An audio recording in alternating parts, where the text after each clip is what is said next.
What's up, everybody? What's up, WizTech? How we doing today? I am here. Don't worry, we're gonna get it. Let's go.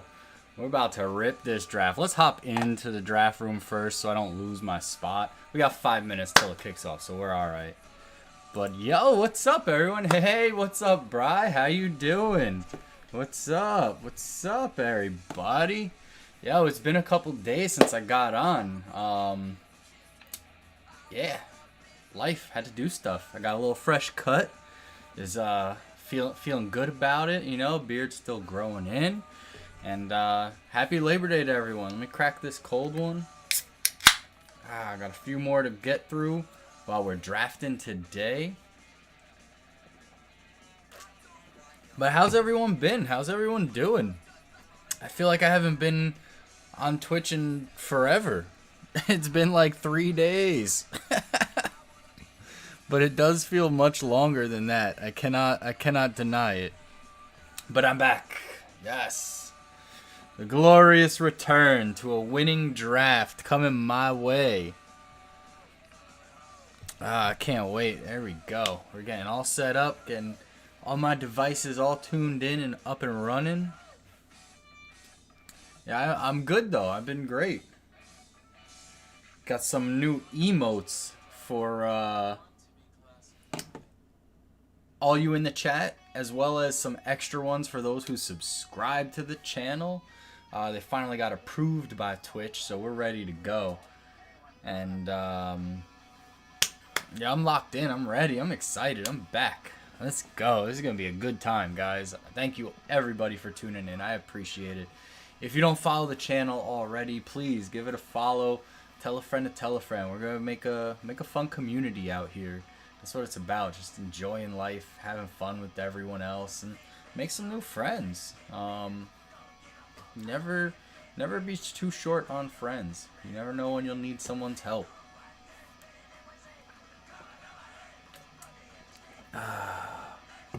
Uh-oh.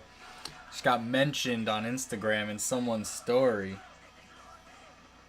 Thank you for reposting the story, Johnny.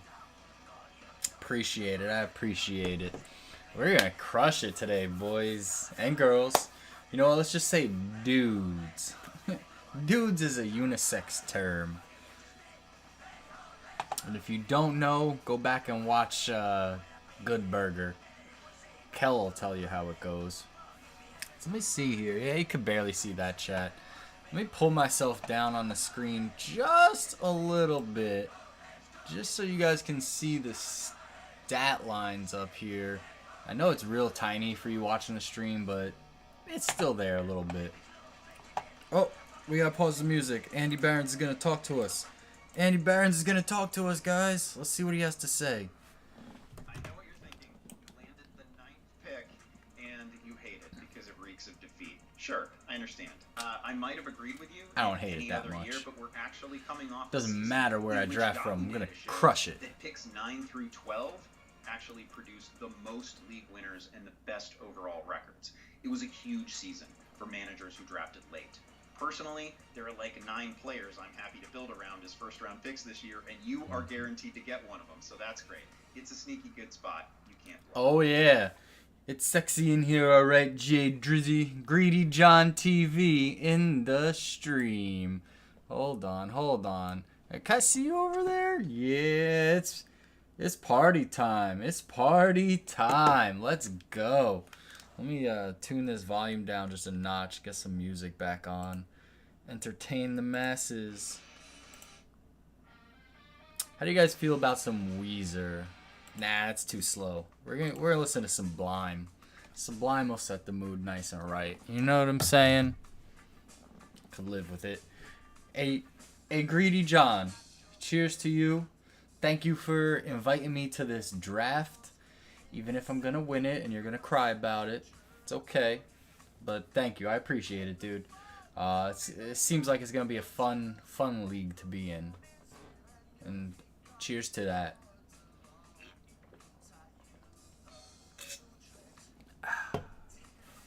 Yum. Start with a nice IPA. We'll work our way to the lighter stuff later. Yes. Best of luck to you too. Second place still gets paid, right?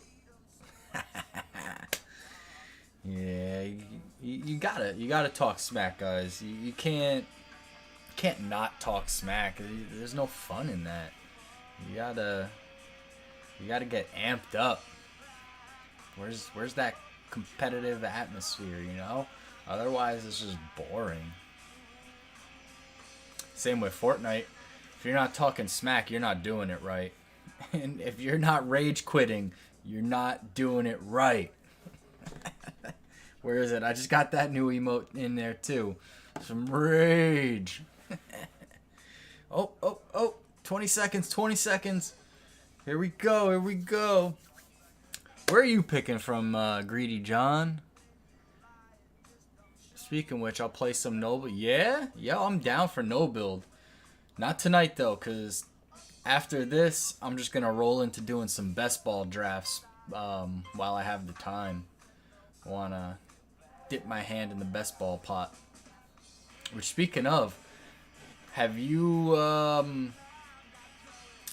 entered the Underdog Fantasy best ball draft? It's like a $10 million tournament. It's almost full. So if you have not, I highly suggest jumping in there.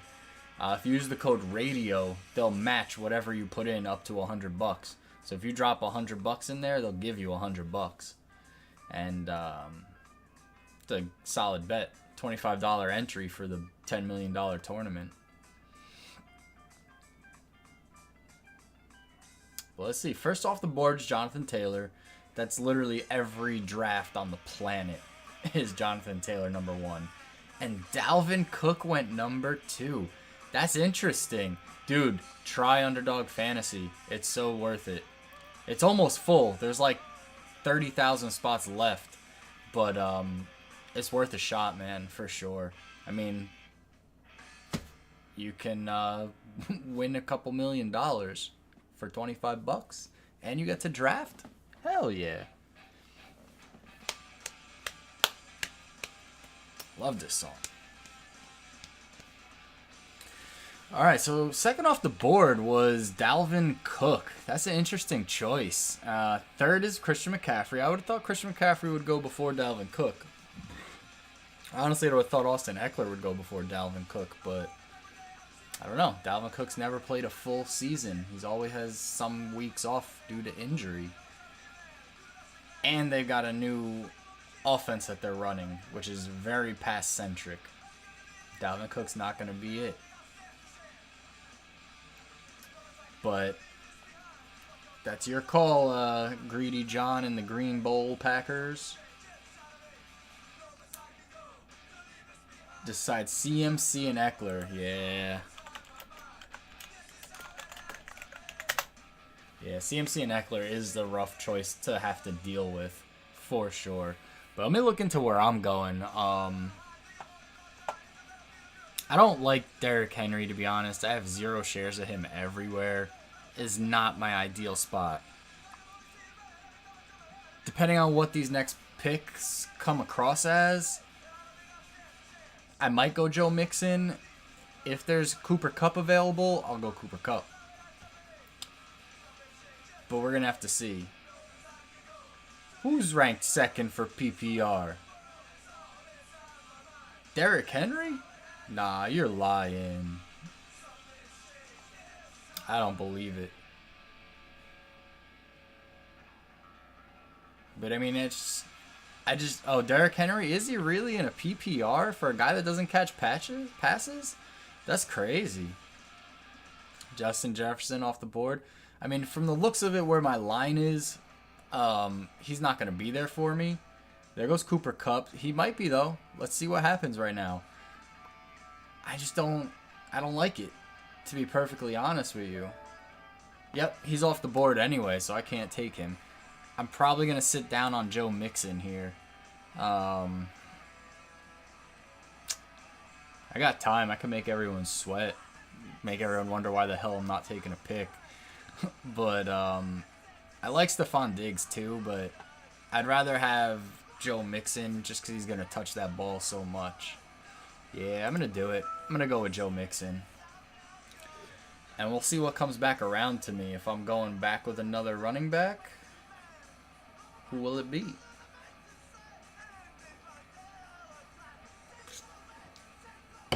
Yeah, I like Mixon. Cincinnati buffed up their offensive line a little bit. So he should have some good running lanes. And he catches that ball. Like, what was it? He had 300 receiving yards last year. That's not too much. But that's a good amount. 1,200 rushing. So I like it. Sure you want to see what? Sure we want to see what, Kyle? Uh-oh. Uh-oh. Greedy John's always trying to see it. That could go in many different directions, sir. That's a scary thought. There goes Stephon Diggs. Okay, okay. And Juggernaut Javonte off the board. Wow, if Aaron Jones falls to me, that's an interesting pickup. I'd pick Aaron Jones over Saquon. I think. I don't know. I'm confused on that one, to be honest. I feel like trusting in Saquon's just been a death trap the past few years. I think Aaron Jones is my way to go. Aaron Jones or DeAndre Swift. I think I did a draft already where I picked up Mixon and DeAndre Swift, so I'm basically replicating another draft, and that's not really what I want to do. I mean, Alvin Kamara could be great until he gets suspended. What do we do here, folks? What do I do? There goes DeAndre Swift. Makes my decision a little easier. Do I go with that traditional running back, or do I pull up CeeDee Lamb? Get a kicker. All right, I'm going Justin Tucker right now, Charmonic. Justin Tucker it is. I kind of like CD here. I know that's going to be rough with that beat up O-line now, but I'm going to go CD. I did it. I picked a Dallas Cowgirl. Freaking did it. I can't believe I just did that. Gosh. Freaking idiot. Hey, what's up, Shinobi? Hell no, we getting slammed by the Colts? Who's getting slammed by the Colts?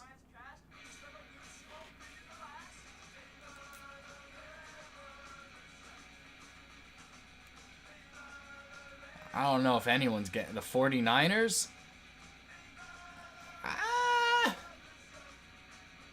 I wouldn't say you're going to get slammed by the Colts. That's a pretty solid matchup. It all depends on how Trey Lance performs. But other than Trey Lance, 49ers got a Super Bowl contender team. That's for sure. They're built for it. They're ready. That's probably why they didn't mind re-signing Jimmy G to back him up, to be honest. But now, coming back to me, I'm in a sticky situation. Do I double tap if Zeke's available and really have a running back? I'd be invested heavily in the Dallas offense. I'm not really a fan of that. I don't think Zeke will be there for me, though. I really love Kyle Pitts. I'm not going to lie. I really love Kyle Pitts. He's basically like having a wide receiver at tight end. But the way the rest of my team's going to shape up from that is not exciting. It's not exciting at all. Where's what's his name? Why am I not seeing him? James Conner. Did someone pick James Conner? Oh, he's up above. That's why I'm not seeing him. I don't think I could take Kyle Pitts here. I think that just hurts the build out of my team too much. I don't know. You have faith in the 49ers? That's good. You always got to have faith in the team you're rooting for. Can't be no fair weather fans.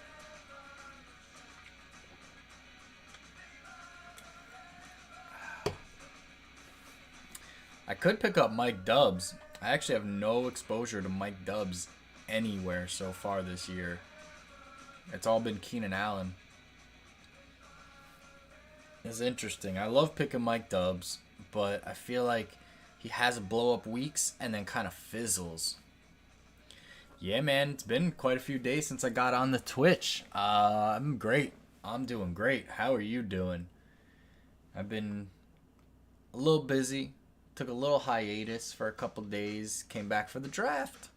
And we're going to keep drafting some best ball the rest of the day. So thank you everyone for tuning in. I appreciate it. Stick around for a while. We're going to, after we crush this draft, we're going to keep doing some best balls and just rip it up. And catch some insight. Shoot the shit. Talk about some fantasy football. We are now in the final Sunday without NFL football, folks. Let's go. Let's go. We're hype. We're hype here. We're ready for it. Football's back, baby. Thursday. Let's go. I can't wait. And why am I still not picking yet? What is this fuckery?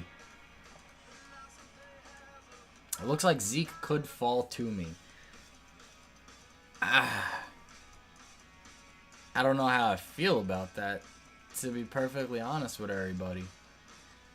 Do I really want Zeke and CeeDee Lamb on my team?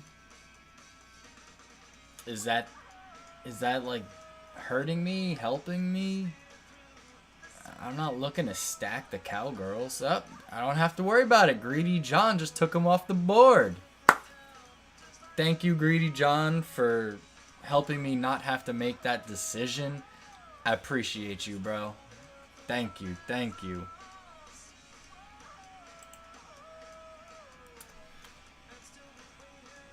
For the atomic bomb. Alrighty, folks. Let's go. You didn't even want it? No one ever wants it, but you goddamn got it.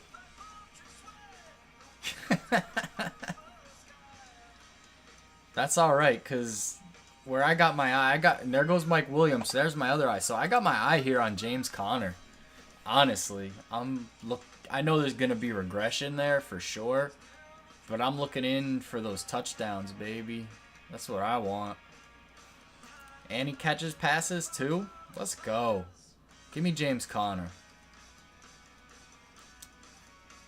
Honestly, I'm looking at James Conner and then coming back with Courtland Sutton.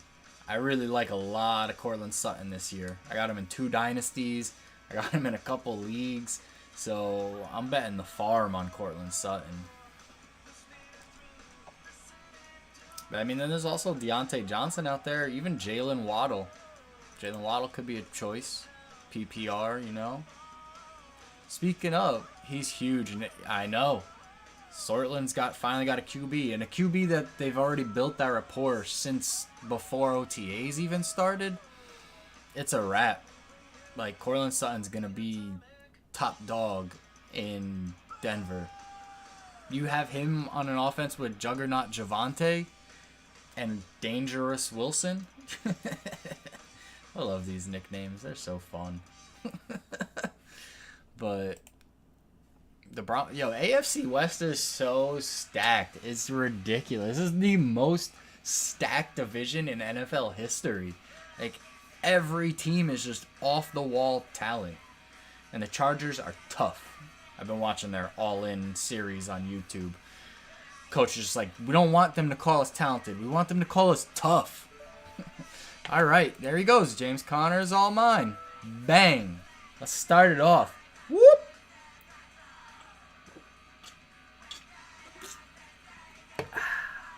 Yum. Yum. Nah. We're not going to throw emotes at you guys yet. We're going to hold off for a little bit. Unless you really want it. Ooh, a little blank 77 bumping in your ear.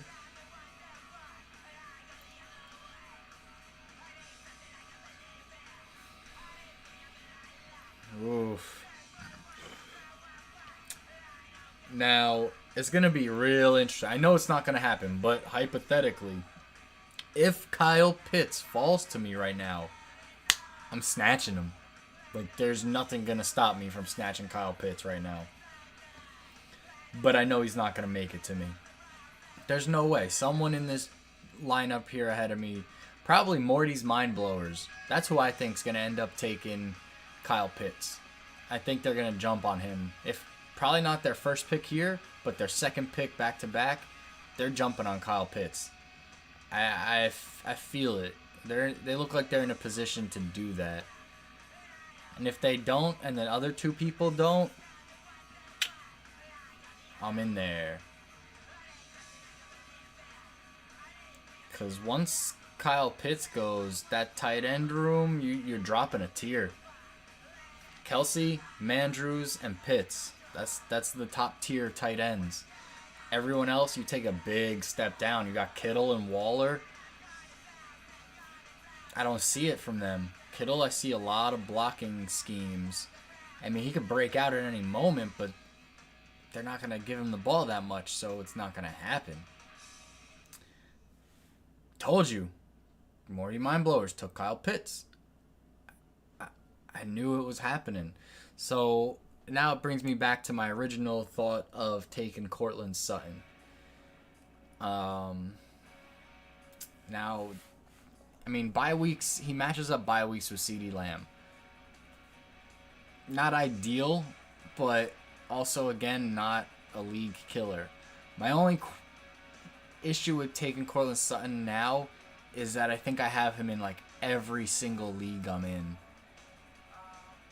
I do kind of want to change up some stuff, you know? Like, I don't want to sit here with the same team across every league I have. Because if I win, that's great. But, I mean, if my team loses, I just lose in every fantasy league. And that fucking blows. I don't need that in my life. Do I go with Scary Terry? Terry McScorin? Yeah, like you got to make some difference. I have Deontay also in places too. You got to make some differences out there. T. Higgins is up there. That's an interesting choice. But then I'm sitting with a Cincy stack, and I don't want to. Yeah, dude, it's so hard to stray from the same players because it's the guys that you like. You know, it's the guys that you have hope in that they're gonna be the blow-ups for the year. So you kind of invested in your mind like, yo, I'm gonna go for these guys over and over again because that's who I think's gonna do good. But you gotta zag sometimes. Cam Akers. Now this is interesting. T. Higgins did not just fall to me. Damn. I was hoping I'd get T. Higgins. Terry McLaurin ain't a bad option. Carson Wentz is gonna throw the ball even though Carson Wentz sucks. I'd rather Terry because he's going to be the number one out there. And they do have Jahan Dotson as a strong number two, so he's not going to be doubled all the time. You know what? I think this is the one league where I'm going to do it. Oh, but I could go with Amon-Ra St. Brown to match up my team. Nah, I can't do that. My team's no Amon, no Cry. So, but Jalen, yeah, I'm doing Terry McScorin. We're going to get McScorin out this bitch. Yeah. Let's go. I like it.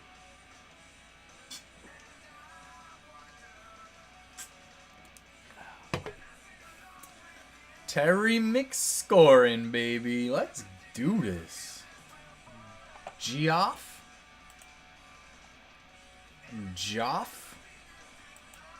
Oh, that's someone's in the league. First QB goes to Is it Jeff? I'm guessing it's Jeff. I was just being a douche by pronouncing it Geoff. Oh, and then Jay Herbo goes right after him. It's a QB run, folks. It's a QB run. Psych.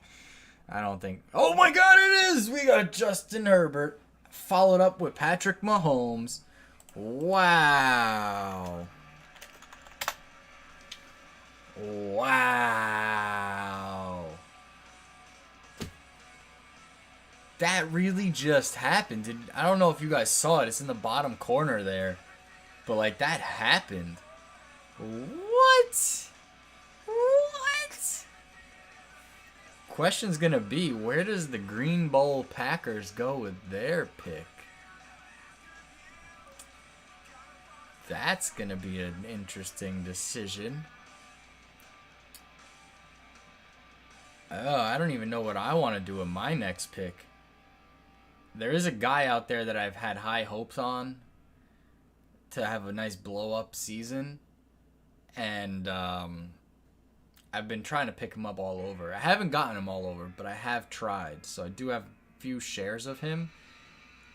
If he makes it back to me, I might just have to go with it. I might. I can't reveal that name just yet because Green Bowl Packers has 2 picks coming up, and I don't need him to snipe him out from under me. Breece Hall was not one of them. It's not Lamar Jackson either, so if you want to take Lamar, be my guest. Let's change this song.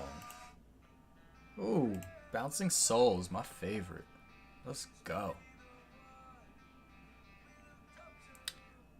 Okay, Thick Boys. They got a double tap here. What are they going to do with it? They're going to sink or swim. They end the 4th round with a Darren Waller. And they start the 5th round with... Wait, 1, 2, 3, 4, 5, 6, 7, 8, 9, 10, 11, 12. Yeah, okay. They start the 5th round with... Sometime today, please. They're going to go Lamar Jackson, aren't they?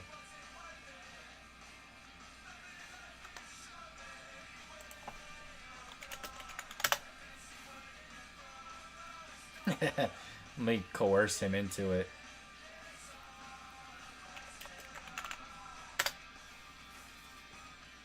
They did go quarterback. They went Jalen Hurts.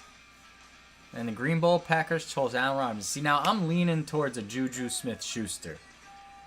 I do kind of like J.K. Dobbins, though. But this is a league with 3 wide receiver slots. So, yeah. Interestingly enough, Amon-Ra St. Brown may fall to me, folks. This may happen. Very unlikely it happens. But it is possible. And I don't know. Do I go for Rashad Bateman here? What do you think? The way my team's stacking up, CeeDee Lamb, Terry McScorin, Mixon, and Connor. Do I pick up Rashad Bateman, get a piece of that Baltimore pass attack? Because it's only going to be Mark Andrews and Rashad Bateman that Lamar throws it to. You're not huge on Bateman? I'm kind of not huge on him either, to be honest. I just feel like with Hollywood Brown out of Baltimore, who's Lamar going to throw it to? Besides Mark Andrews, but that's a given. Yeah, only Mark Andrews, right? Lamar's there. Okay, Andrews. Okay, run it. That's it. Oh, there goes Juju. I don't have to worry about trying to pick Juju now. I am high on Juju Smith-Schuster, though. I will tell you guys that. I think with the competent quarterback Patrick Mahomes is, whereas Big Ben was kind of on the decline. He was throwing his receivers into danger, and Juju was also being injured.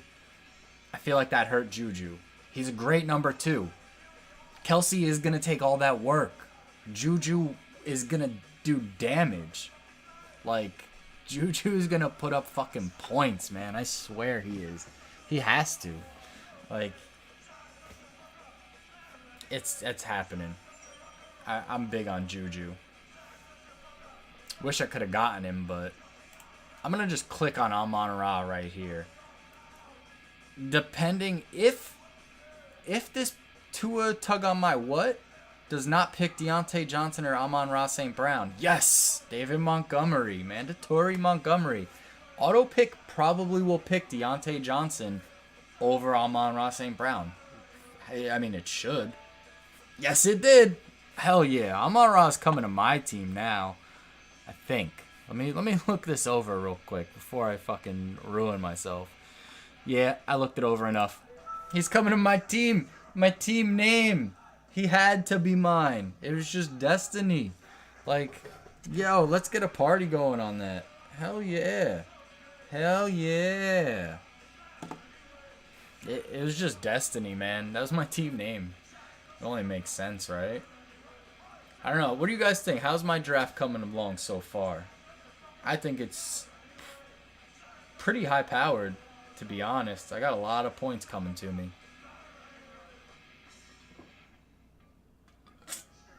It all really depends on, obviously, people not getting injured, but that's every team. Depends on Carson Wentz not sucking so bad. Depends on Jared Goff not sucking so bad. That's really it. If those two quarterbacks don't suck, I'm pretty good. Now, coming back to me, there is a running back that I'm looking at. And it is not Josh Jacobs. He does have the same bye week as Joe Mixon, but I'm okay with punting week 10 if that had to be. I'll just have to pick up another running back later. That's all that means. Damian Harris is where I'm looking. Based on everyone else that's out there, I think Damian Harris is the guy. I mean, there's going to be touchdown regression for sure. This guy put up 15 rushing touchdowns last year. Like, that's absurd. And didn't even hit 1,000 yards. But that means he's the goal line guy, and he's that between tackles guy. Ramondre Stephenson's going to be the passer. He'll be the receiving back. But Damian Harris is going to push that rock. And when he finds his holes, he's going to break free. So it looks like we got a little mini quarterback run going here. We had Kyler Murray, Joe Burrow. It's coming back to me here.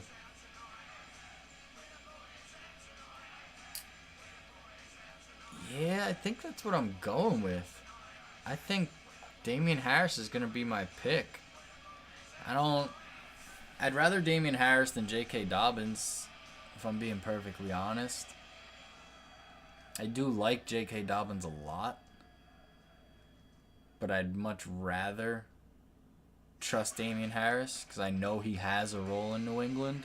J.K. Dobbins is in a muddy backfield situation and coming off injury. The only runner I truly trust in Baltimore is Lamar Jackson.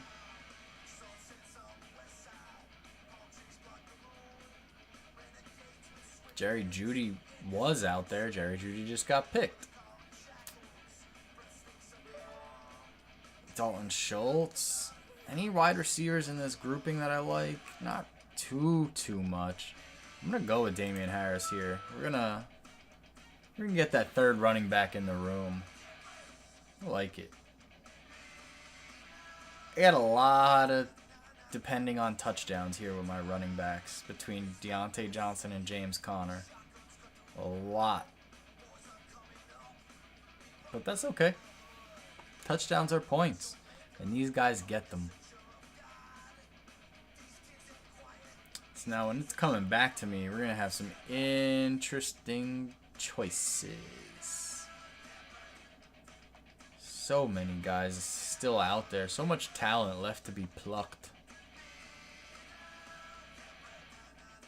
Well, based on what my roster looks like, what do you guys think I should do right now? Obviously, I got to see how the board falls to me, but what do you guys think? Should I jump on a quarterback yet? Should I pick up a tight end? Do I get another running back now before they get real scarce and become just flyers? Or do I hit up another strong wide receiver to keep up my wide receiver core?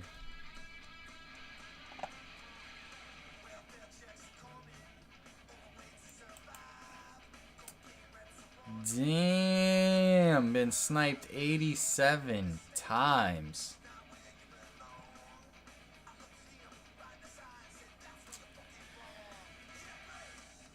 Yeah, that happens. Light work. Yeah. That's good. Darnell Mooney off the board. Give me the number 1 in Chicago. Chicago's gonna suck.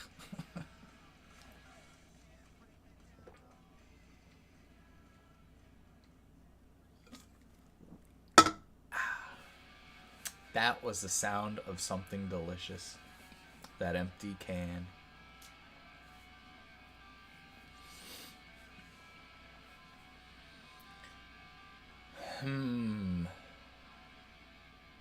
We're gonna have to see how this board falls to me right now.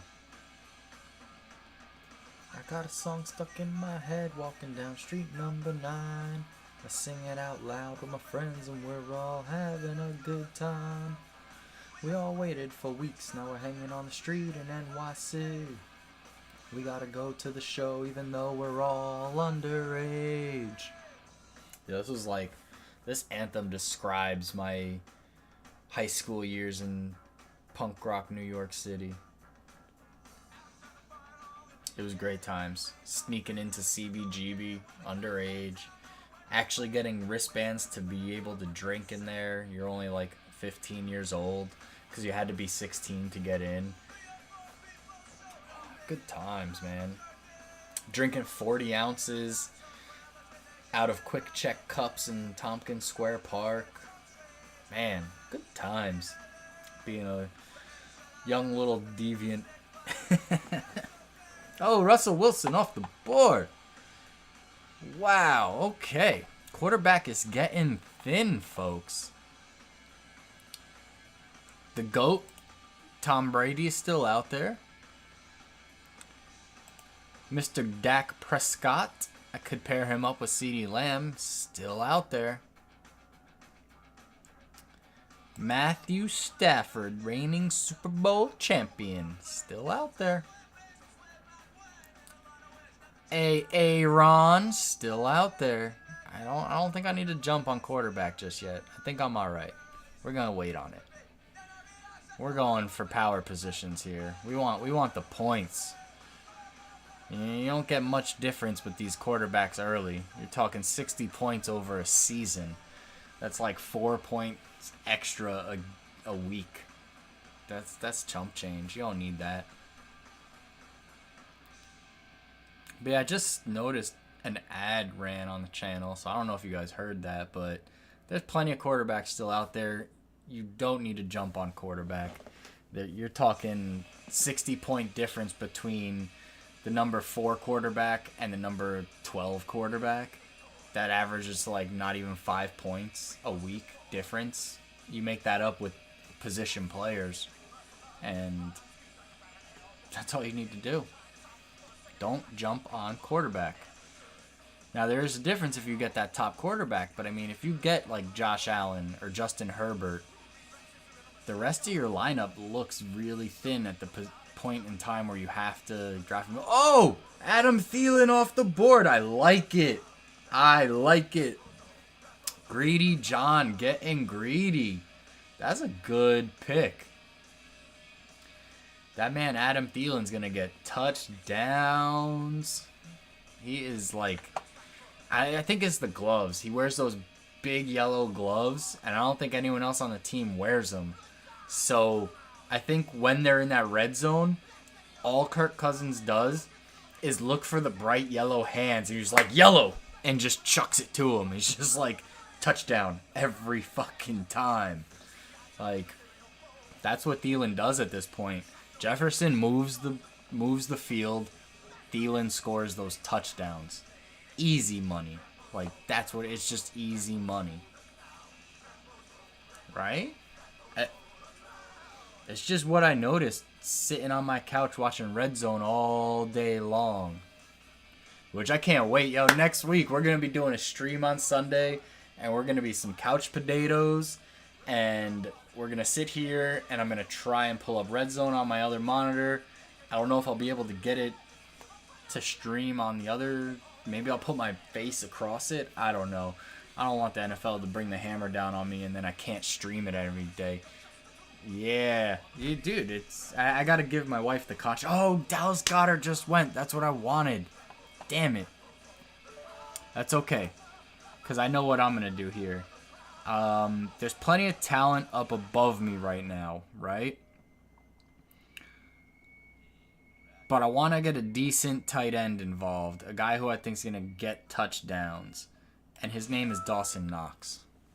But yeah, I gotta draw up the contract for my wife. So it'd be like, listen, starting this Sunday for the next 18 weeks, my obligations are null and void.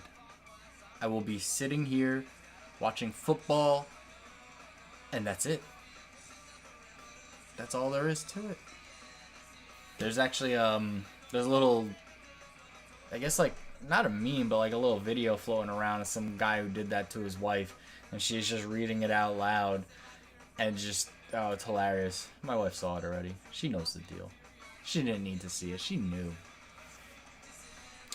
Love you, baby, if you're watching the stream. Start kissing ass now before I'm in too much trouble. Yep, there we go. I just lost a viewer. That was her. She's mad. Psych, that probably wasn't her. I think she's at like IKEA or something.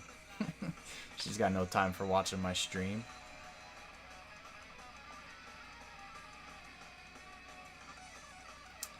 Now, when it comes back to me, what I do is going to be big. I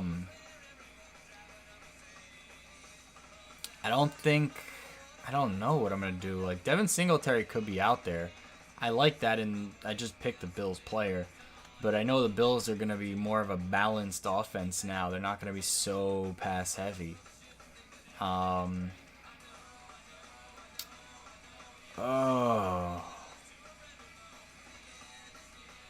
Yeah, Melvin Gordon's still out there. That's not a bad choice.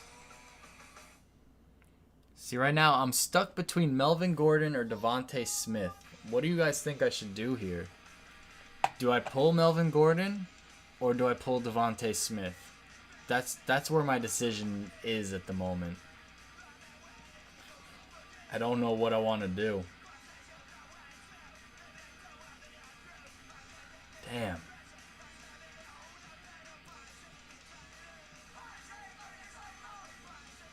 Oh, this is a tough one. I'm not even gonna front. No cap, as the kids say nowadays.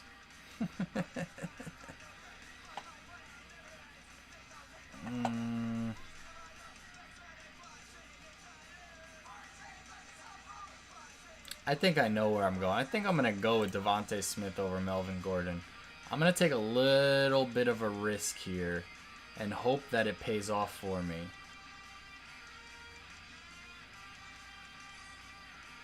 Yeah, that's what I'm going for. I'm going for Devontae Smith. We're going to put some trust. No, I'm not, because he just got taken. One of my viewers, this guy right here, because he keeps sniping my picks. God damn. So I think I might go with Melvin Gordon at this juncture. Oh, or Drake London. Hey now. That's interesting. What's the word on Drake London? Not a long-term thing, but it's definitely become a short-term thing. Oh, is he even going to play now? I think I should go for Melvin Gordon. Yeah, I'm doing it. I just did it. Fuck it. Melvin Gordon's on my team. Now, my next pick, I was thinking about going with James Cook. Towards the end of the season, James Cook is gonna be the number one guy in Buffalo, and he's gonna put up numbers towards the end of the season. But Melvin Gordon is gonna try and put up numbers all season. He's gonna be in a like 60-40 split with Javonte Williams in Denver. So that's what I did.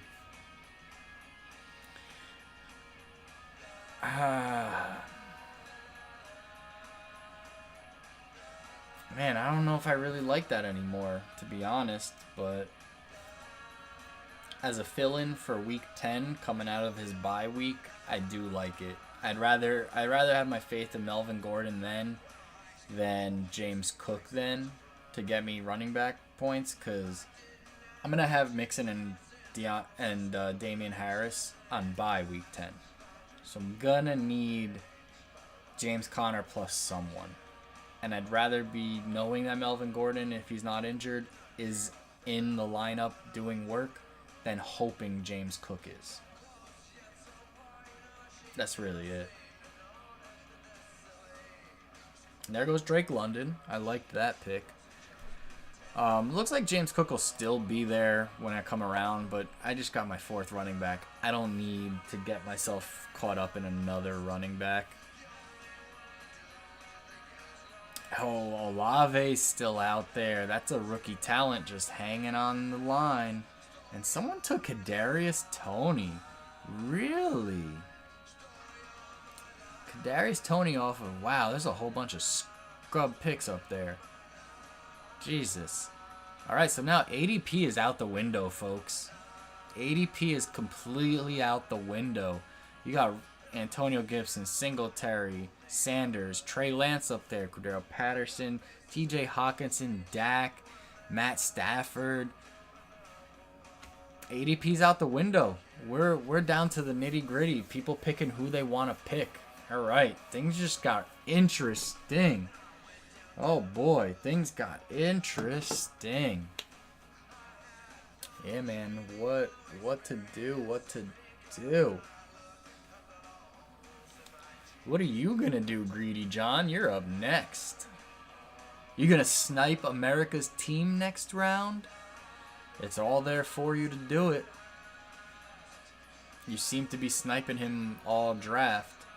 Might as well keep it going.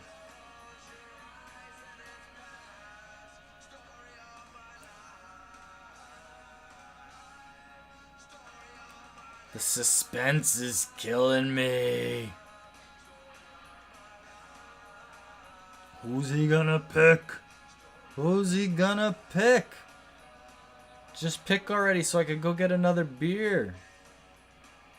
10 seconds. Uh-oh. Bringing it down. He can't decide, folks. He can't decide. He doesn't know. He went Tyler Lockett. He regrets that decision.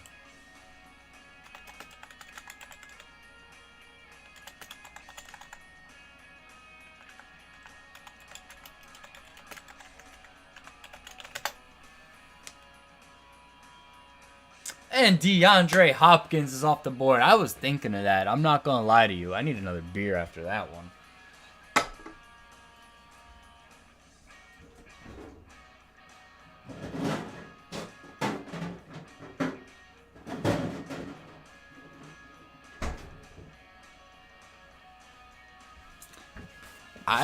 I like the fact that DeAndre Hopkins is going to come back after 6 games and go the fuck off.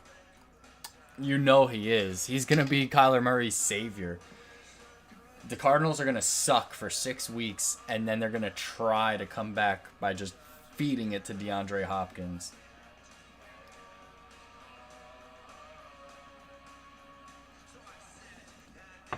But the Cardinals are still going to suck. Cliff Kingsbury is out of a job probably at the end of the season. I don't think they're going to fire him mid-season. Oh, D-Hop's craving a good season. He's going to cut. Yo, I can see it now. D-Hop, when he scores his first touchdown, the disrespect he's going to throw down with his touchdown celebration. He's going to spike that ball so hard, it's either going to the moon or going down into the end zone. Like, it's going to get buried. One of those two things are happening. Normally he gives it to his mom in the stands. Nope. He's going to slam the shit out of that ball. Alright, so now I got to start looking out here what is going on and what I'm going to go for. Things are interesting. I'm not going to lie. I think I know what I'm going to try and do. I've been very, Yep, he's suspended 6 games. Snipey, snipey.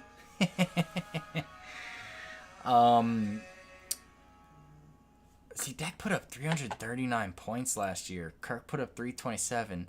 I know the offenses are different, and, like, Dak's not going to have as much protection. But stacking Dak with CeeDee Lamb, I like the idea of that. Tell me I'm wrong. Like, would you take Dak or Kirk Cousins? Because we all know the Vikings are going to be changing to a pass-heavy offense completely.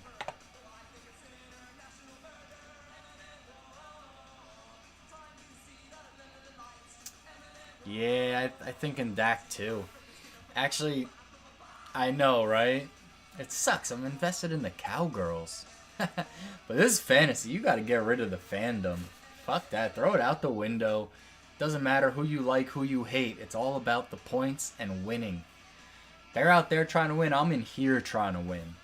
And that's what I'm going to do, goddammit. But yeah, in my one Dynasty League, I have Dak and Kirk Cousins. I had Kirk Cousins as a backup for bye weeks, and then turned out Kirk Cousins decided he wanted to put up like 30-point games. And now I'm stuck deciding who to play, Dak or Kirk. And I'm just like, come on, man. Like, I don't want to have the decision. I want you to be my guy to fill in. And Dak is my main guy. But then Dak broke his ankle. So, life. Ugh.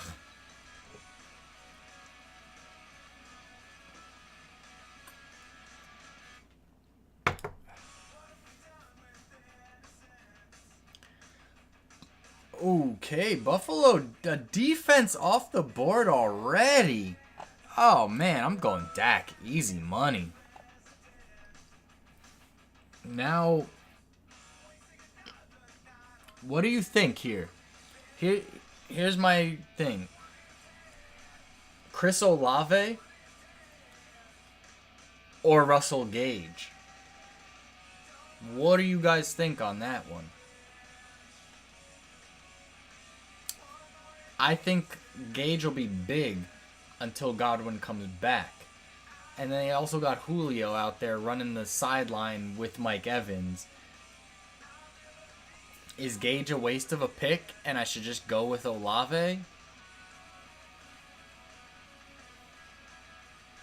I think that's probably the smarter decision. I need to start getting these wide receivers up there. I got too many running backs in this room, but they're all solid running backs to fill in for me. So 1,000% I need to jump. Oh, there goes Olave. Damn it, Morty. I swear he's watching this stream too. Alright. Now we're in a pickle. What's the word on Isaiah McKenzie? He'll practice. I don't care about that.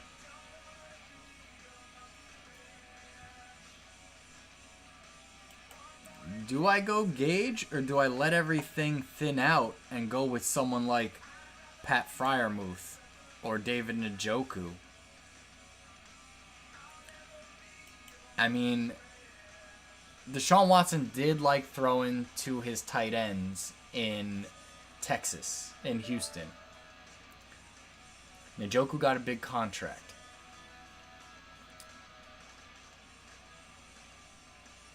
Oh, man. I feel like it's such a bad thing to be stacking tight ends. But based on what's out there and what's coming to me, fuck it, I'm doing it. No regrets. I did it. David Njoku. Now I'm going to be hammering wide receiver heavy. I have to. A kicker now. My God, people. What is going on here? Was that an auto draft? Who did that? Tua tug on my what? Yeah, that's an auto draft pick. Oh, man. Now we're going to get to hear people complain, I was auto drafting. It's not fair. Should have been there. I blocked off this time to make sure I'm here. Even if I made a questionable pick just now.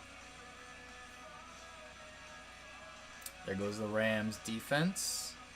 Are they on auto pick too? What is going on here? No, they wanted that one.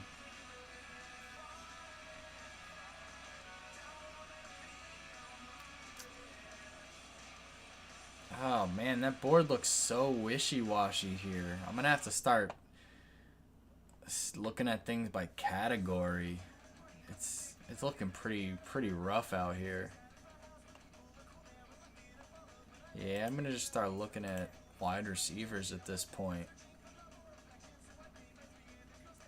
I got Amon-Ra, so I'm staying away from DJ Chark for now. Oh, Treylon Burks is out there. MVS is a good flyer late. Romeo Doubs and Josh Palmer. We're gonna tag these guys. Kenny Golladay. We'll tag him just because he's getting paid so much damn money. He's got to stay on the field.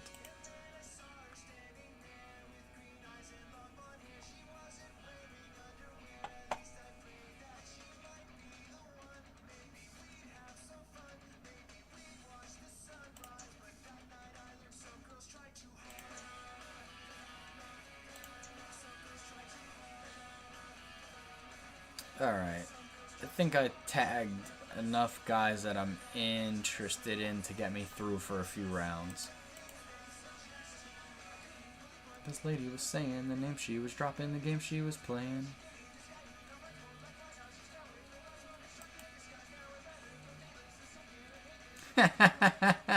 He's mad we took backup tight ends and now he's got no solid number 1 tight end.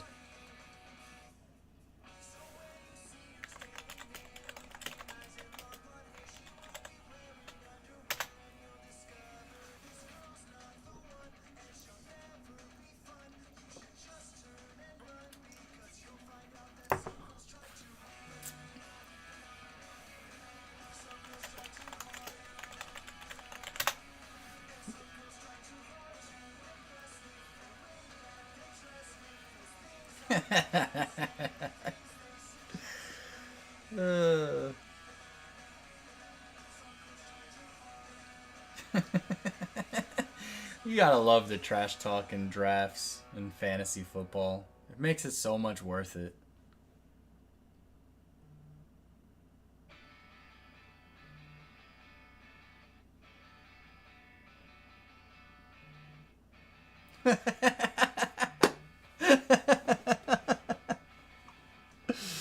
Oh, that's funny. I hope you guys could see some of that on the side. I don't know if you can or not. That's funny. Alright, so it's back over here.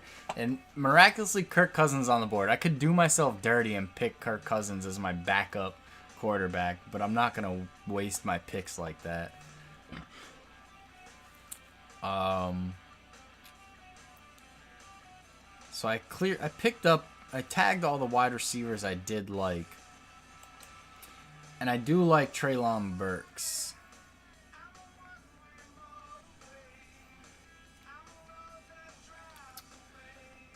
I do like him a lot. I think that's what I'm going to go. I think he's going to blow up this year. So when it comes to me,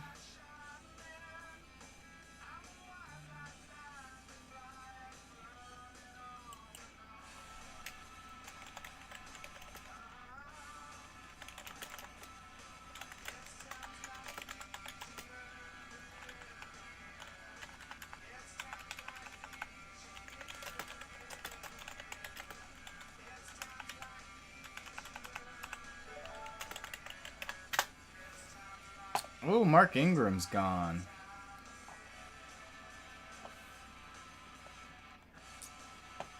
So now, Russell Gage is still out there, guys. But I want to jump on Treylon Burks. That's what I want to do. And then I'm going to go with an upside swing of MVS coming next. Yeah, that's what I'm doing for sure. Hell yeah. Okay, my team's gonna have some depth going on. Yes, it is. All right. I like it. I like it a lot. James Robinson. That would have been a good pick for me, actually. I probably should have looked into James Robinson first. He caught that one. I was more focused on getting wide receiver depth than checking the value that's still out there.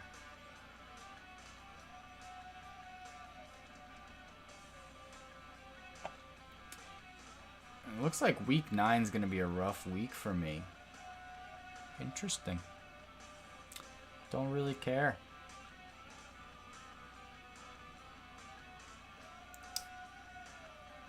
Oh, what value is even out here at this point? There's a lot of decent value going on, but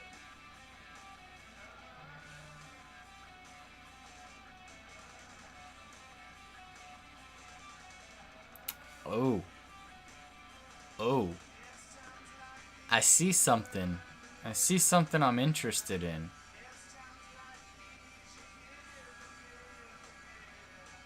It might be too early to do it, but it could be a league winner for the playoffs. That's interesting. Should I jump on Tyler Algier here?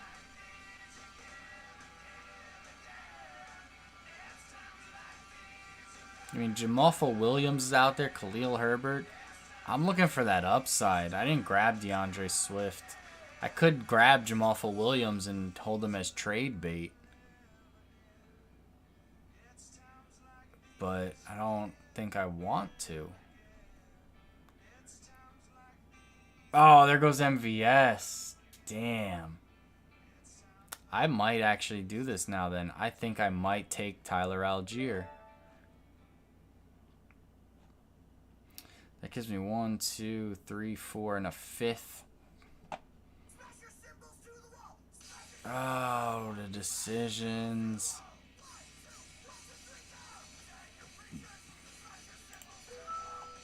I might as well. Let's go for it. Why not?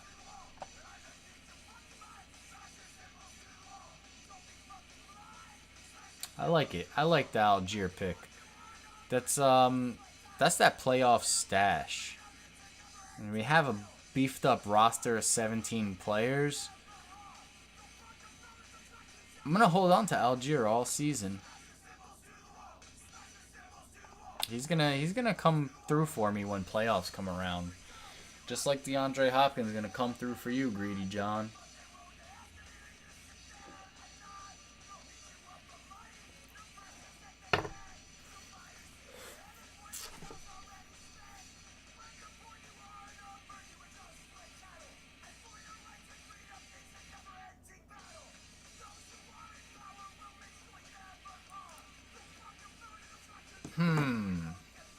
The things that can happen now.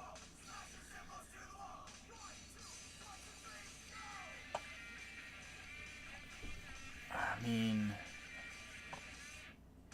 Jarvis Landry might not be a bad choice in a PPR league. The guy doesn't miss games, and he gets open. He doesn't score the touchdowns. But that could be a Baker problem, just where Baker's throwing him the ball.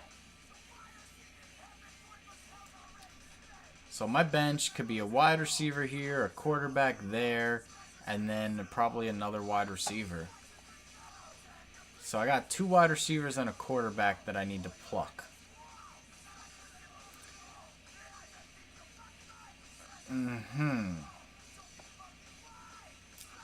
Question's going to be, what quarterbacks will be there for me to pluck?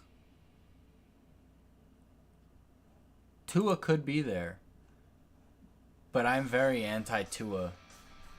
Since before he got drafted, I was not a fan of Tua.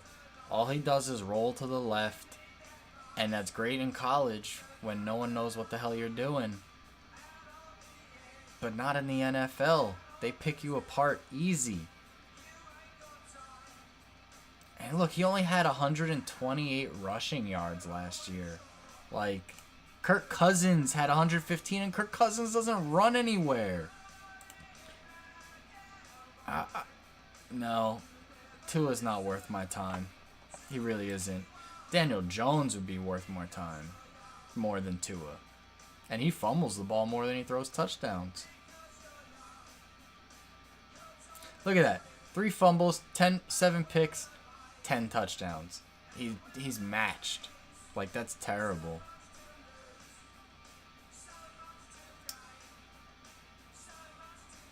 But now there is a quarterback out there that I think can do work as a backup for me. And I'm going to take him with my next pick. He should still be there. His name is Matty Ice. Yeah, buddy. Yo, Matt Ryan still sitting out there. I mean, there's a lot of guys still sitting out there. But behind that Indianapolis O-line, Matty Ice is going to have... he's going to have time to decide, my guy. He is going to light Pittman up. He is going to dump it off to Jonathan Taylor in the flat. Matty Ice is going to have a decent season. To be my backup quarterback, I have no problem with that. And I'm just saying that, imagining that Kirk Cousins is going to be taken by the time it's my pick. He might not. I mean, I'll go Kirk Cousins over Matt Ryan for sure. But, we'll see. I got 3 guys picking before me right now. And let's see what they got going. He's got Mahomes with no backup. Kirk Cousins would be a good backup. He's got Justin Herbert with no backup. Kirk Cousins would be a good backup. Oh, wait, no, he had a backup. He's got Justin Fields, so he's not picking a quarterback. This guy's got Josh Allen and no backup, so he could go Kirk Cousins. One of these 2 guys is going to go with Kirk Cousins, I think. I don't think they're going to try with Trevor Lawrence. I'm not interested in trying Trevor Lawrence out. I mean, the running capability's there. You think Trevor Lawrence could handle the passing? Oh, I think there's an ad running right now. I don't even know if you could hear what I'm saying. There goes Jarvis.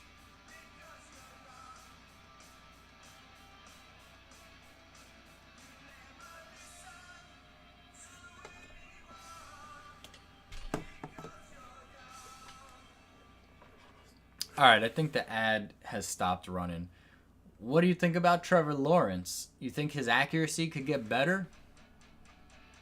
I mean, he threw for 600 less yards, but ran for more than double. And he's got that touchdown ability. It's just those 17 picks, man. That's disgusting.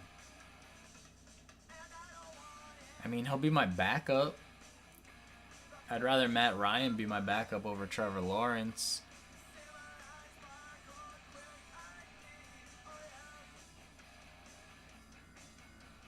Decisions, folks.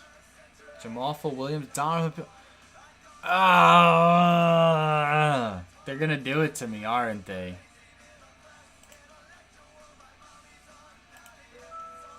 Fucking did it, man. I can't not do it. Just the way I feel about that Vikings offense this year, he's going to be throwing the ball so much. Those 7 interceptions will probably go to like 10 or 11. But those passing touchdowns are going to go from 33 to like 40.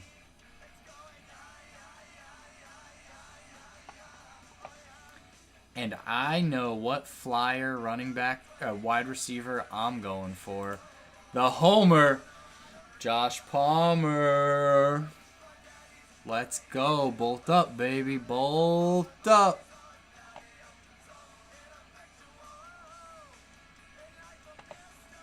See, I got Josh Palmer to grab. Then I'm still going to have another empty slot on the bench. I think I'm going to end up just going with a defense coming up next. The Homer defense and the Chargers, to be honest. I mean, what's San Francisco's got a great defense, though. Ooh. That's enticing. Cannot lie, that is enticing.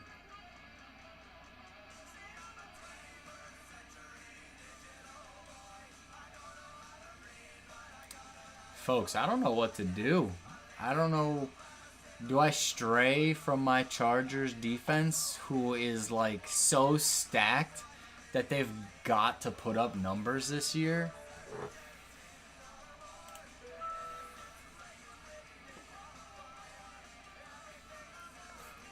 I'm sick of everyone taking so damn long to make their pick.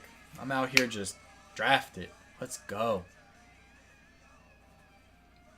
I got best ball drafts to get to. Those will probably take a while too. We don't need that. We're hanging out, man. We're trying to get through as much as we can.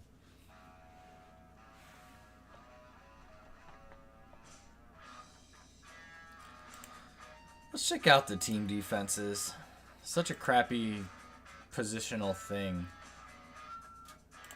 I like San Francisco's defense, to be honest. They got a lot of talent out there.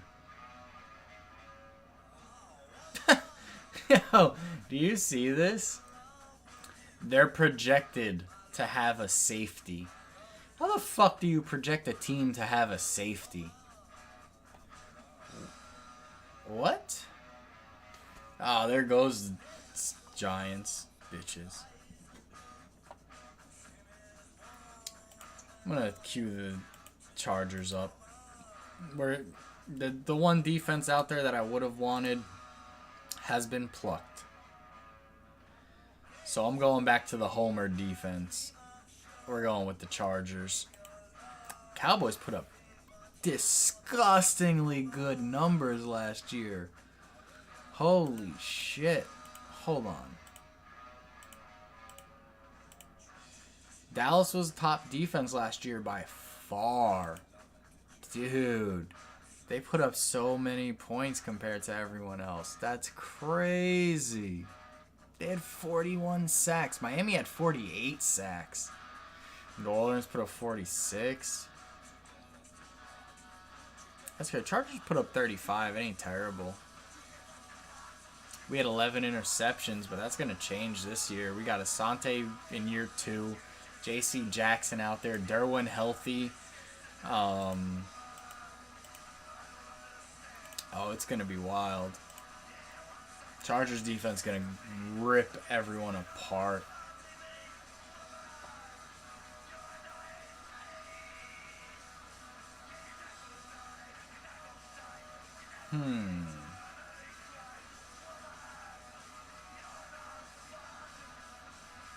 Jared Goff's still out there. I probably could have waited and picked him up too. He's supposedly going to have a blow up here. We'll find that out, though. We'll see how that goes. Honestly, I could try to be a dick and take Deontay Foreman in hopes that Christian McCaffrey gets injured, and then the McCaffrey owner needs to make a trade. Oh, they took the Chargers. I swear you're listening in on me.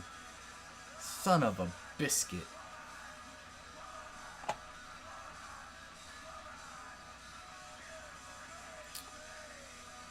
Alright. Things are getting real now. We're actually going to have to think about these picks. I might just go with Deontay Foreman just to screw someone. I mean, I got the bench spot for it. What kickers are out here? Carlson's really expected there? I like Nick Folk again. But defenses, let's see. Oh, I'm still sitting on 2022 totals. I don't know, Johnny Boy, what do you think about that Dallas defense coming in this year? I think they're pretty good looking. Again. Who do you guys even play week 1 in Dallas? I can't see from here. The D-line's not as good. Yeah, that's interesting. Things get interesting then. New Orleans ain't too bad, to be honest. Indianapolis ain't too bad either.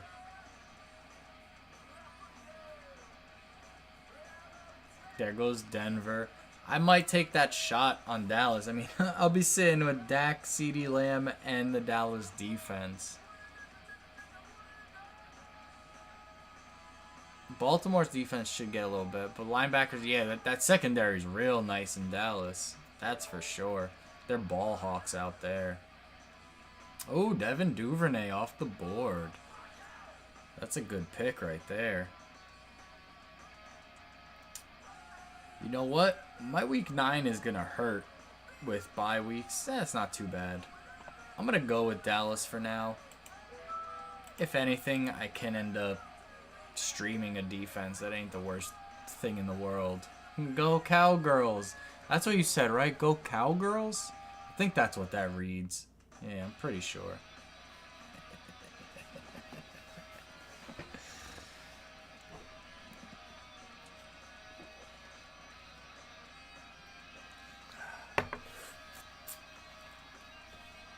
Now, I don't know if... What's this on Jeff Wilson? The clear number 2 back? Don't care about that.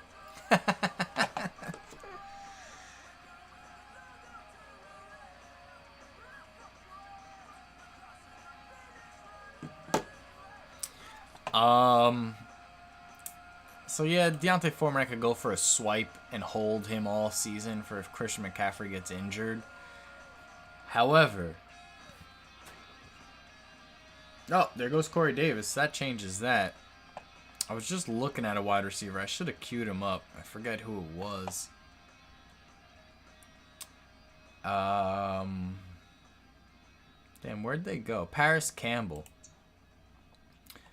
What do you think? Paris Campbell has a shot out there? I don't know if I want to hit Paris Campbell or David Bell for when Deshaun Watson gets back and he hits him up. I kind of like Paris Campbell. Just as that flyer. I mean, he's going to be the number 2 in that offense. And they say they're going to line Nyheim Hines out to the side. That's bullshit. Nyheim Hines ain't getting much work out of there. He might line up there, but he's not going to get passes over there. You know what? Someone just took Indianapolis defense. I think I'm going to go for Paris Campbell. Just as that flyer. I mean, he got injured last year, right? What's the word on that? On the field for all 13 of Matt Ryan's snaps. What else did they say? Rookie Alec Pierce on the field for 18 and 13 as Pro Football had the 2 wide settings, blah, blah, blah. 5 snaps in the meaningless preseason game are not much to go on, of course, but Campbell's clearly going to have a big role in what should be a better offense, healthier, yeah. I'm going to go with it. I'm going to take Paris Campbell here. And then I'm just down to my kicker with one of the last picks of the draft, so all the good kickers are going to be gone, if that's even a thing. Like, how do you really gauge if a team's going to end up being good with their kicker? Like, last year I hit it pretty big, actually. I had a feeling with Mac Jones, the Patriots were going to just be getting into that red zone territory often, but not scoring too much. And turns out that seemed to have happened since Nick Folk was the highest scoring kicker in the league last year. This year is going to be a little different, though. He is probably not going to be the highest scorer for the fact that Mac Jones has a year under Bill Belichick's whip. So he's going to have a better understanding of the NFL, better understanding of the offense that gets run. And they're going to end up converting on those red zone opportunities. Nick Folk's going to be getting 1 point instead of 5 points. Much more often than not. Dude, I do too. I have him in my one dynasty just in case. Like, it's a dynasty, so, like, I'm building for the future. I think Mac, Dak and Mac. I think Mac Jones can pull off some decent work. I don't think he's going to be anywhere near, like, a top-tier guy that you're interested in, but I think Mac Jones will definitely be competent enough as a fantasy quarterback. He's definitely competent enough as an NFL quarterback. Based on last year, he made the fucking playoffs as a rookie. That's pretty good. I mean, granted, you have Bill Belichick running the show, but you have to run that show. And fantasy-wise, I think Mac Jones he's going to take those Tom Brady progressions, you know? Like, Tom Brady had to sit behind, Drew Bledsoe? And then got his opportunity and then blew the fuck up. Mac Jones just in the opportunity. So all he has to do from here is grow. I mean, who is he learning under? Like, Jared Stidham? I mean, Jared Stidham's no Drew Bledsoe, that's for damn sure. But I think Mac Jones is the real deal. I think he could be a great quarterback in the NFL for fantasy purposes alike. Oh, Carlson might be there for me. Let's see who did work last year. Carlson's up there, and Nick Folk is still available. So it looks like a lot of teams are not worried about picking up a kicker here, which makes me think, there goes Daniel Carlson. I might just have to lean back on Nick Folk as I did last year. Might not be the worst. I actually prefer Greg Joseph kicking in the dome, if I'm being perfectly honest. Yo, do we lose points if the kickers miss kicks? That would be a good thing to know, actually. I don't know if the league you're in of mine, the high-low league, if it's like that, I think it might be. But that makes a big difference, you know? Kickers miss a kick, they lose a point. That'll swing a game.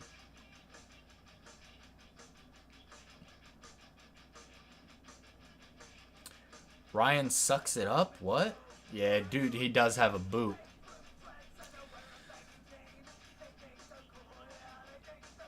You don't. That's all cool if you do or you don't. Don't matter to me. See, I like. Greg Joseph just went. I like picking a guy who kicks in a dome, because at least half of his games are without wind. But I'm gonna go with Nick Folk here. Fuck it. I know the guy's got a leg. I know he makes his kicks.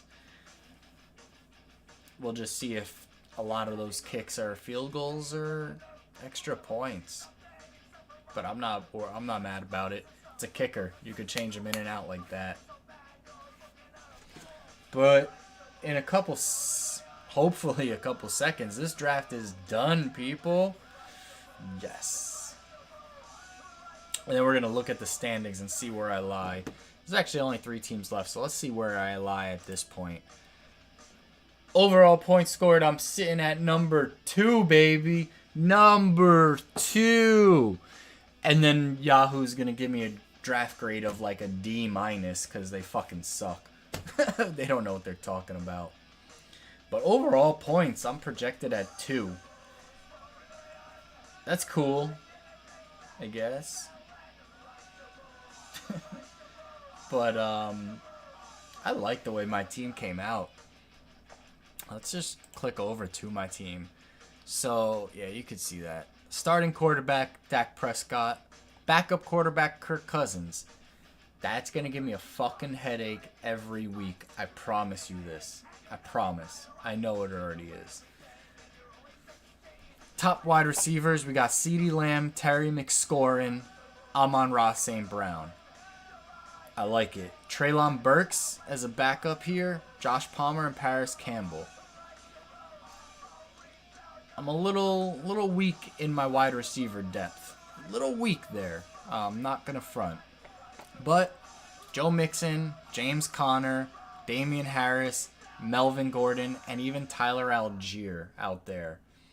a lot of running back depth. So people are probably going to come and holler at me to see what I want for Joe Mixon, to be honest. Yeah, it definitely forces more aggressive picks. You are 100% right on that. And I didn't so much build my team based off of setting up those extra wide receivers because they are more valuable to have those wide receivers on your team because you have to start 3 out of the gate. So like my starting 3 are my starting 3. And then if bye week comes or someone's injured, I'm a little thin there, to be perfectly honest. I mean, Treylon Burks is going to be the number 1 guy in Tennessee, so I'm not too worried about that. Joshua Palmer is a flyer, and Paris Campbell kind of is a flyer too. So let's pull up the projections here, yeah. So I got a couple flyers, and they're saying he's a flyer, but you know he's going to be way more worth that. And then the running back. And then tight ends, I got Dawson Knox and David Njoku. We'll see what happens there. 100% we'll have to see what happens there. Defense, we pulled up Dallas, top defense from last year. Probably won't be the top defense this year, but they will put up points. And Nick Folk kicking, top kicker last year. Probably be one of the top 5 kickers again this year. Just because that's what he does. He kicks. So in the end, somehow I ended up at 35-17 overall, when I could have sworn I was at like 3,000 something and 80, which is weird. So now I'm at 4 overall points. Overall points don't mean a goddamn thing. It's all about your weekly matchup and luck. Flat out.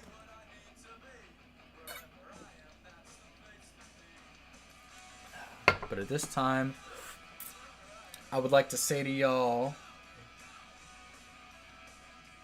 wish I had my sunglasses.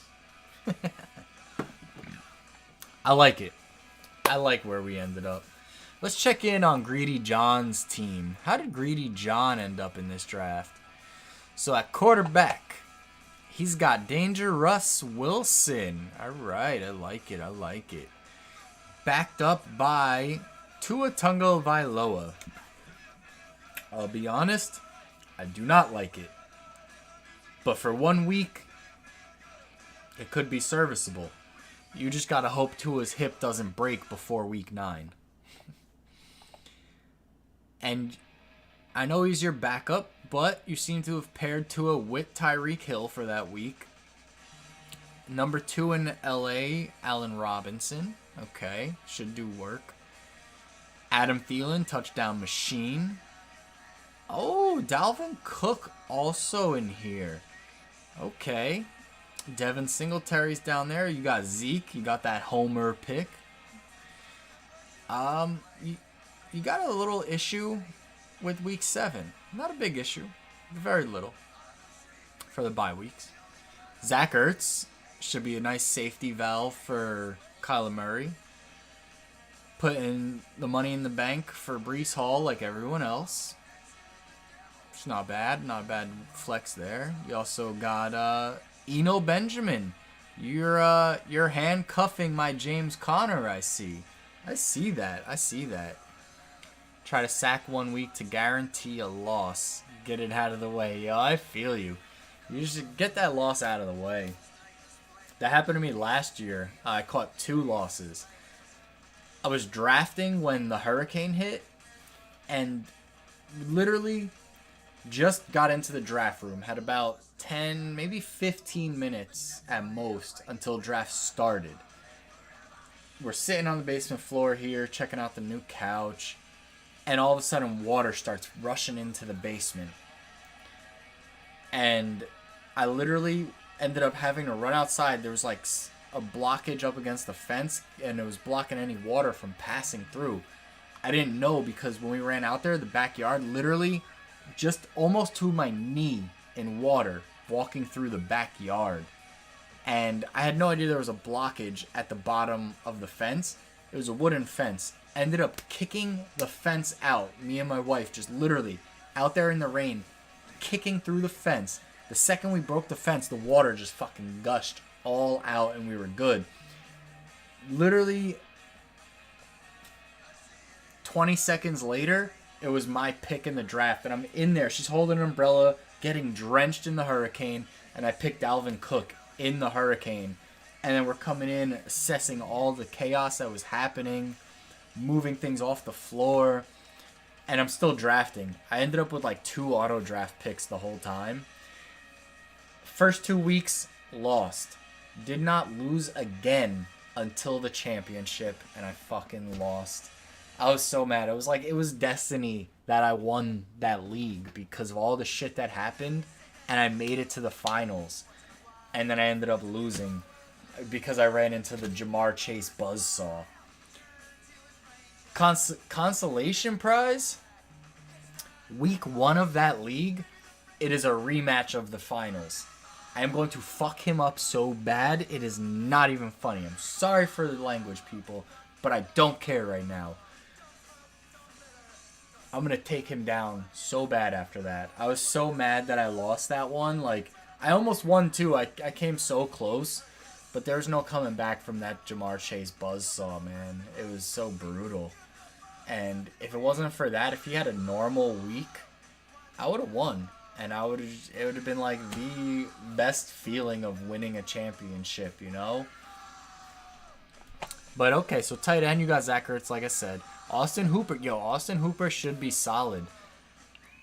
I'm a little worried with the way that Tennessee treats their tight ends. I had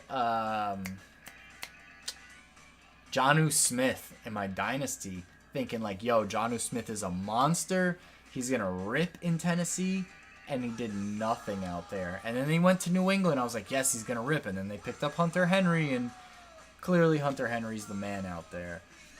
So, I don't know. But, I mean, as a backup for the tight end is not bad at all. Austin Hooper. Butker and New England's defense. Is New England's defense all right this year, though? I don't really know. But, yeah, so that was that league right there. Let's go check in on it. Go check in on my team. Soon they'll give me that draft grade. Yeah, New England's defense is always solid. They do seem to pull it out time and time again. But I feel like they are getting pretty old. The guys that are actually left over there, I feel like they're getting up in age.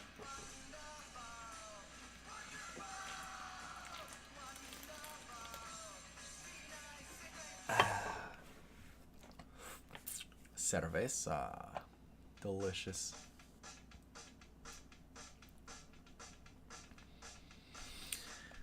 I must say, guys, one of these days I'm going to update my motorcycle riding list so that way you're not just sitting here listening to pure punk rock with a little bit of Foo Fighters mixed in. I'm gonna get the real playlist going. I'm gonna throw that old school rap and hip hop in there. Get some real rock and roll mix in, you know. Excuse me. We're 1 and 2 in the rankings. Hey, that's it, baby. I will see you in the finals, brother. We will do this. It's going down. I like it. Where could I see this? I want to see what my draft results are. Where's my report card, actually? Where's my draft grade? Oh, the draft grade hasn't come out yet? Boo. I want them to, like, berate me for doing a terrible job. But I like my team. 100% like it. What's going on in this draft here? What the draft chat? Little Hunger Games action. It's just... Draft rankings gave this guy's score 100. We gotta check out this team. Theory, if we're ranked 1 and 2 according to Yahoo, draft grades should be good. Okay, I don't know, man. Yahoo likes to trash me in my draft grades, and then I end up winning a championship, and I'm just like, what the fuck were you talking about, Yahoo? You don't know shit. But all Yahoo's rankings are literally based on numbers. What is this guy projected to score on the year? And that's it. But yo, Osvan Taco. We're going to look into his team, folks. Hold on. Apparently, Fantasy Pros thinks he has a grade of 100 for his draft. We need to look into this. Osvan Taco. Pause. Can you guys see what's on his team here? Alright, I'm pulling it up. I can see it on my screen. Hopefully it's not too tiny for you guys. Quarterback is Trey Lance with a backup of Derek Carr. He's got Jamar Chase, DJ Moore, Jalen Waddle as his wide receivers starting. He's got Chris Godwin coming in from injury eventually. Jahan Dotson, Rondell Moore, and Jameson Williams. He's got his running backs are A.J. Dillon and Josh Jacobs. I don't like that at all. And his backups, you got Antonio Gibson, Kenneth Walker, James Cook. And he's got Khalil Herbert. He's got a lot of hope in his running back room, let's say. Yo, might be smoking crack. Yo, I think they're totally smoking crack. This is DraftKings right here. They're that little thing is a fucking crack pipe. They've lost their shit. Yeah, no, they've lost their shit because his running back, Josh Jacobs, they're gonna run him into the ground, 100%. He's gone next year. They declined his 5th-year option. They drafted Zamir White. Zamir White's gonna take over for sure.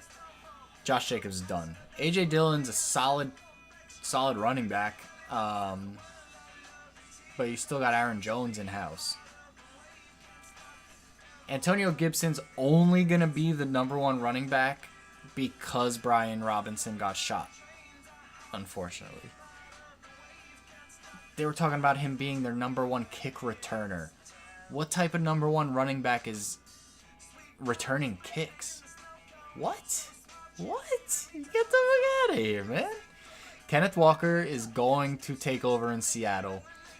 It all depends on how quick Rashad Penny gets injured. James Cook, similarly, is going to take over Buffalo.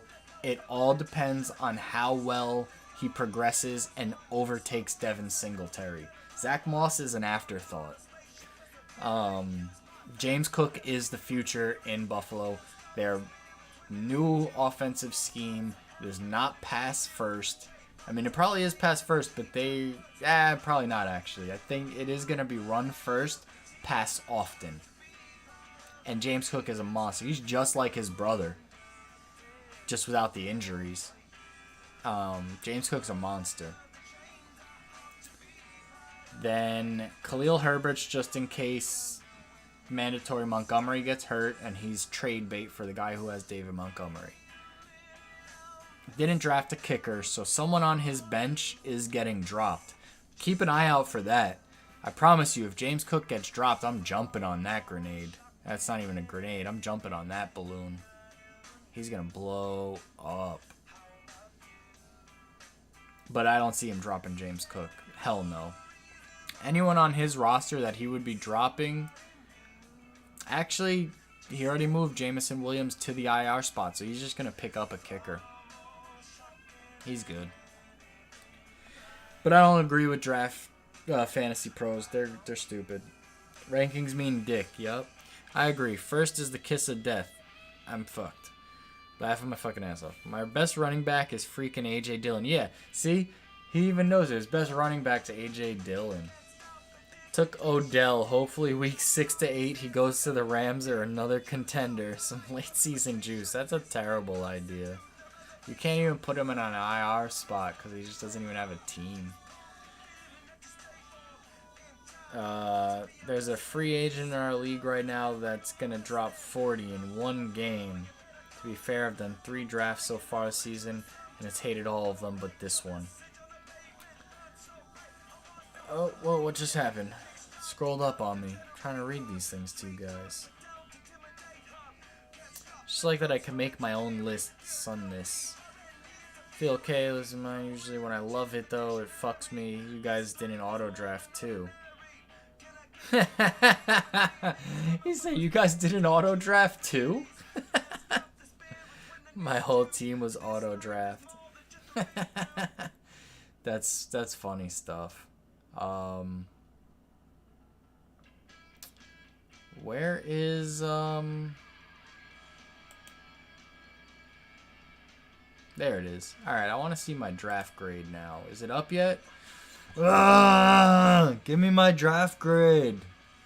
Right now, give me my draft grade. It's a terrible Arnold impersonation, but I did it anyway. Alright, so while we're waiting for that to come up, you know what? Let's get into a best ball league. Anyone watching the stream want to join this best ball league with me? I'll send you the link. Probably don't, because then you just lose your money. It's a $5 entry fee, but I'm the only person in it at the moment. I could share the link if anyone wants in. Let me know, let me know. But yeah.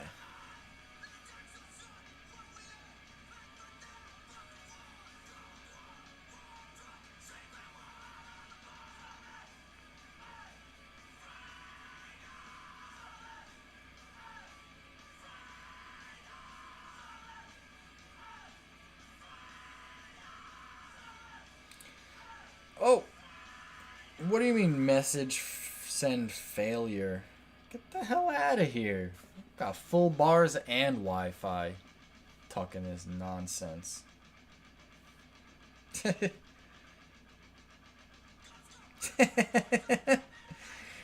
So apparently whoever in the league is named Rich will be finishing last, and we can all make fun of him. Let's go check. Let's see.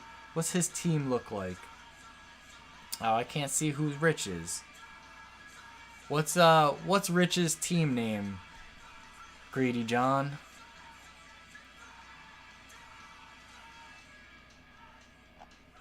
It's not showing me here for some reason. And you know what? I actually got to check into my baseball fantasy. I'm in the playoffs and I'm getting destroyed, and it's very sad. 8-3. I sat in third place the entire season, and now the guy who worked his way up to 6th is gonna beat me. That's so freaking upsetting. I'm down 2 hits, 2 runs, 2 homers, and 2 ribbies. I'm literally like right there. 2 hits, 2 runs, 2 ribbies. I can take this over. I can take this over. It's going to be so difficult, but it's possible. I'm not going to get a win out of anybody, unfortunately. No pitchers are going to help me out. Oh, if I could take 1, 2, 3 positions from him, that would give me 6 and him 5, and I will take over the lead to survive the playoffs.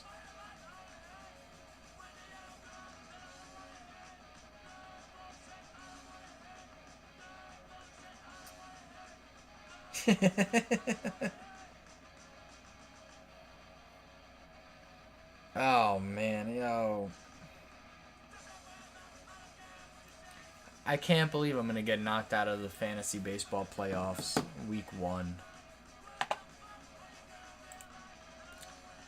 Yo, why am I the only person in this shit? It's probably because it's Memorial Day weekend, and no one wants to join drafts. They're joining $1 leagues. That's whack. $1 and $20 leagues. I'm gonna be sitting here for a while, guys. Thanks for tuning in and hanging out. I appreciate it. I hope everyone who tuned in is having a good time.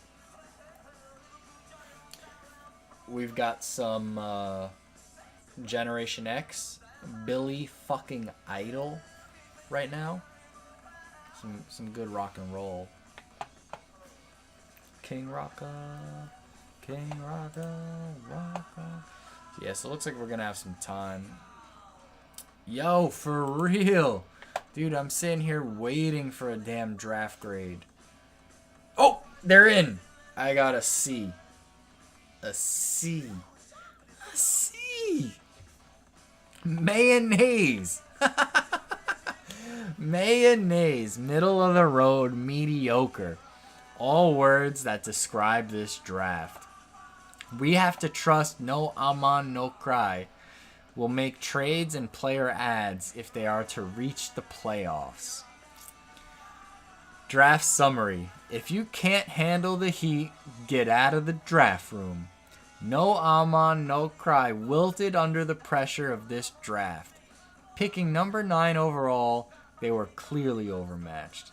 No aman, no cry are projected to finish 12th in the League of Ordinary Gentlemen with a record of 2-12. Biggest steal, no aman, no cry notched a fantastic mid-round value when they chose Dak Prescott at 105, about 19 spots later than his ADP of 86. Coming off a season in which he threw blah, blah, blah, blah, blah, blah, makes him a valuable number 1 quarterback this squad. Reach pick. Are you willing to reveal your source? We'd love to learn what prompted the selection of Njoku with the 4th pick of the 10th round, about 17 picks earlier than his ADP of 129. Yo, Yahoo grades are stupid. It did give you a C+. You're right above me. And the guy who Fantasy Pros gave a 100, they gave him a C. He's literally ranked 11 out of 12 on Yahoo. So you're telling me one site gave him a perfect score, the other site gave him, like, crap. I don't know, man. Perhaps you're onto something, though. Oh, really? You don't think the contract that they just gave David Njoku is going to mean he's going to get a lot of work out there and not just be a blocker? Interesting. The fact that Deshaun Watson likes to throw to his tight end when he's in trouble? Interesting. What site knows... Ooh, that is a good question. Which site knows more about football? I'm gonna vote RotoWire.com. And both of these sites suck dick. Sorry for the vulgarity, people.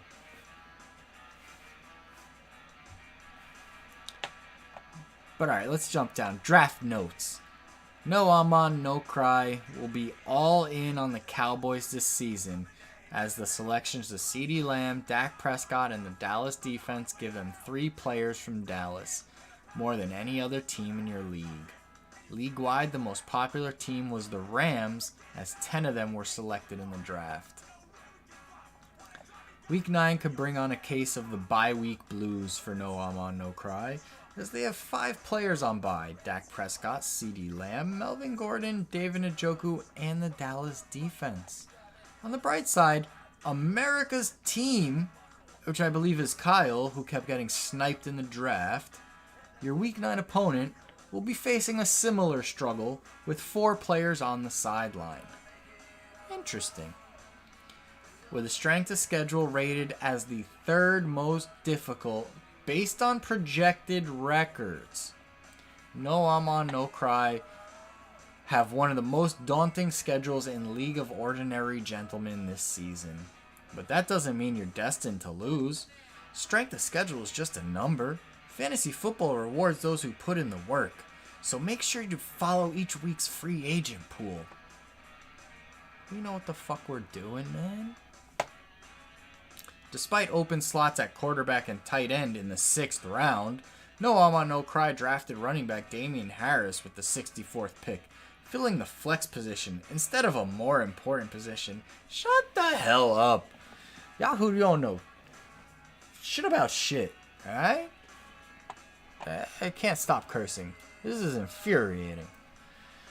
But yeah, they don't know nothing. I mean, you're going to sit here and tell me that I got Dak Prescott at a steal, and then tell me I screwed up by drafting a flex before a quarterback. Come on, man. I'm still the only one in this best ball draft? That sucks.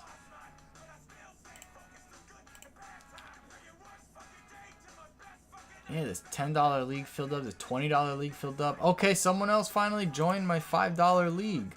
Jesus Christmas. We're going to be sitting here for a while for more people to join. Let's see what this chat's talking about. Yeah. Okay, what did I miss? It's going down right here. If you're not first, you're last. Art with the worst draft. I don't think I've ever seen Yahoo give a D. Get it, Killa? Good, lol. Grades, lol. Nice. Yahoo gave me a C. I'm definitely winning the league now. D plus, baby. Just like high school. I got an A without drafting a kicker or a defense. That's actually interesting. How'd Yahoo pull that one off? I got it for taking Odell, who isn't on a team.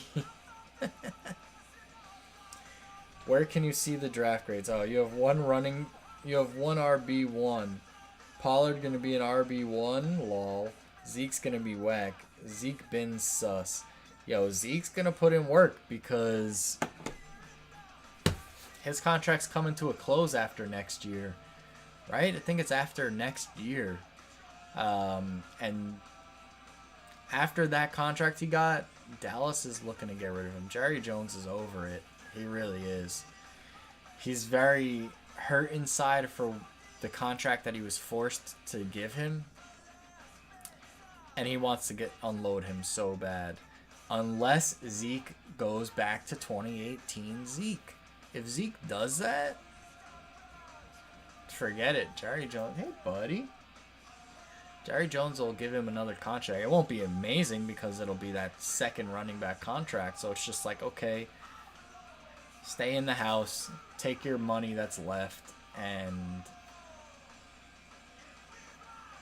mentor the next running back we draft. That's pretty much it, right?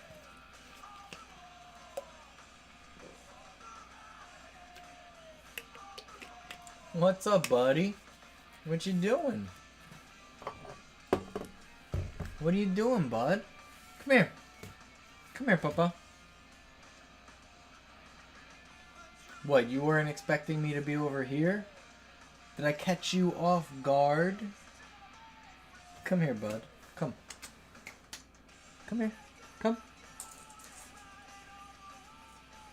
Come here. Come. Come here,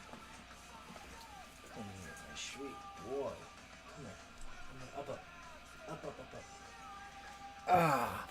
Say hi to everybody, buddy. Say hi. Say hi to everybody, Papa. Say hi. Hi. Oh, I got you. I got you, my sweet boy.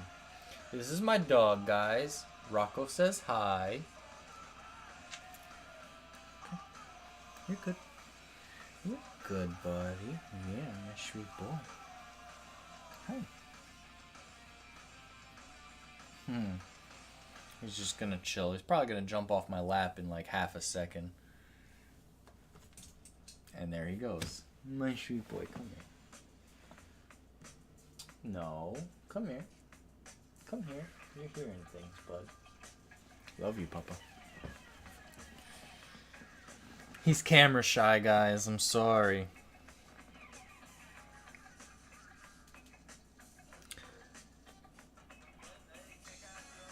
C for champion?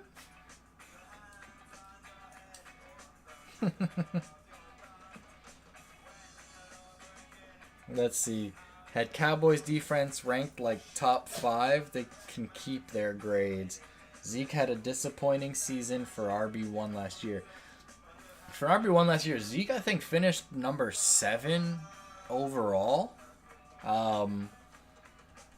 For drafting a guy in the first round and he ends up as RB number 7, that ain't terrible, man, to be honest with you. I'll take it, for sure. That's what you want. Obviously, you want your number 1 draft pick to be the number one scorer in fantasy. But if your number one pick of the draft lands within the top 10, you're good. Granted, Zeke did not land in the top 10 overall, but for position players, I'm sure he was within the top 20, maybe the top 15, being running back 7. Helen Keller made the rankings and grades. Also, Carter's going to be splitting carries and third down with Brees. I'll be alright. Emphasize Pollard's going to be number 1. Zeke's going to be nice this year. He might be. I got Carter and Pollard going to get carries. Also, once RBs start getting banged up, it never goes away. He could easily miss a few games.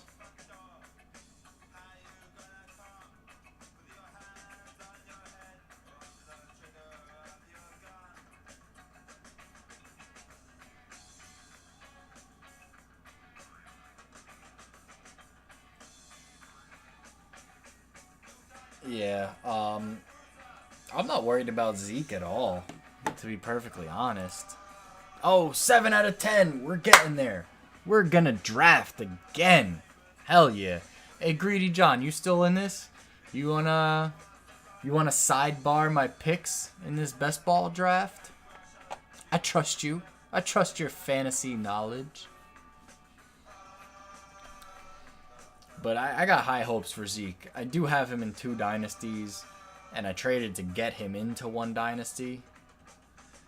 You've never done best ball, dude? Yo, you're missing out. It's legit. Best ball. The way best ball works is you draft a team, and that's it. They automatically set your lineup each week with the players that score the most points. So you don't have to do a damn thing except draft. That's it. And each week, the team with the most points overall gets a payout. So for $5 entry, it's let me lower my screen here. So in the $5 league, first place payout gets $14 at the end of the season. You're not winning big money in a $5 entry fee. That's why you get into a lot. Normally I do $10 leagues, but I'm just doing $5 leagues right now. I think the $10 leagues, the winner makes $90 at the end of the season. Something like that. And then for the $5 league, whoever scores the most each week gets $1. So essentially, if you win all of them, it's a 17-week thing. You're talking $17 that you could win if you were to win high score every week, plus that whatever the total grand prize for first was. So it's not bad. We're almost up to 80 followers here. Yo, if you're just tuning in, don't forget to follow the channel. Subscribe and you won't have ads. If you have Amazon Prime, by the way, you can link your Amazon Prime to your Twitch for free and subscribe to a channel for free. Every 30 days, they give you 1 free Amazon subscription. So, link Amazon to Twitch and just subscribe to the channel. It's free for you. Help me out. I'd love it. Thank you so much in advance. But that's what the Underdog Fantasy League is, dude. It's a best ball thing. So, I'm drafting 5th. Not bad.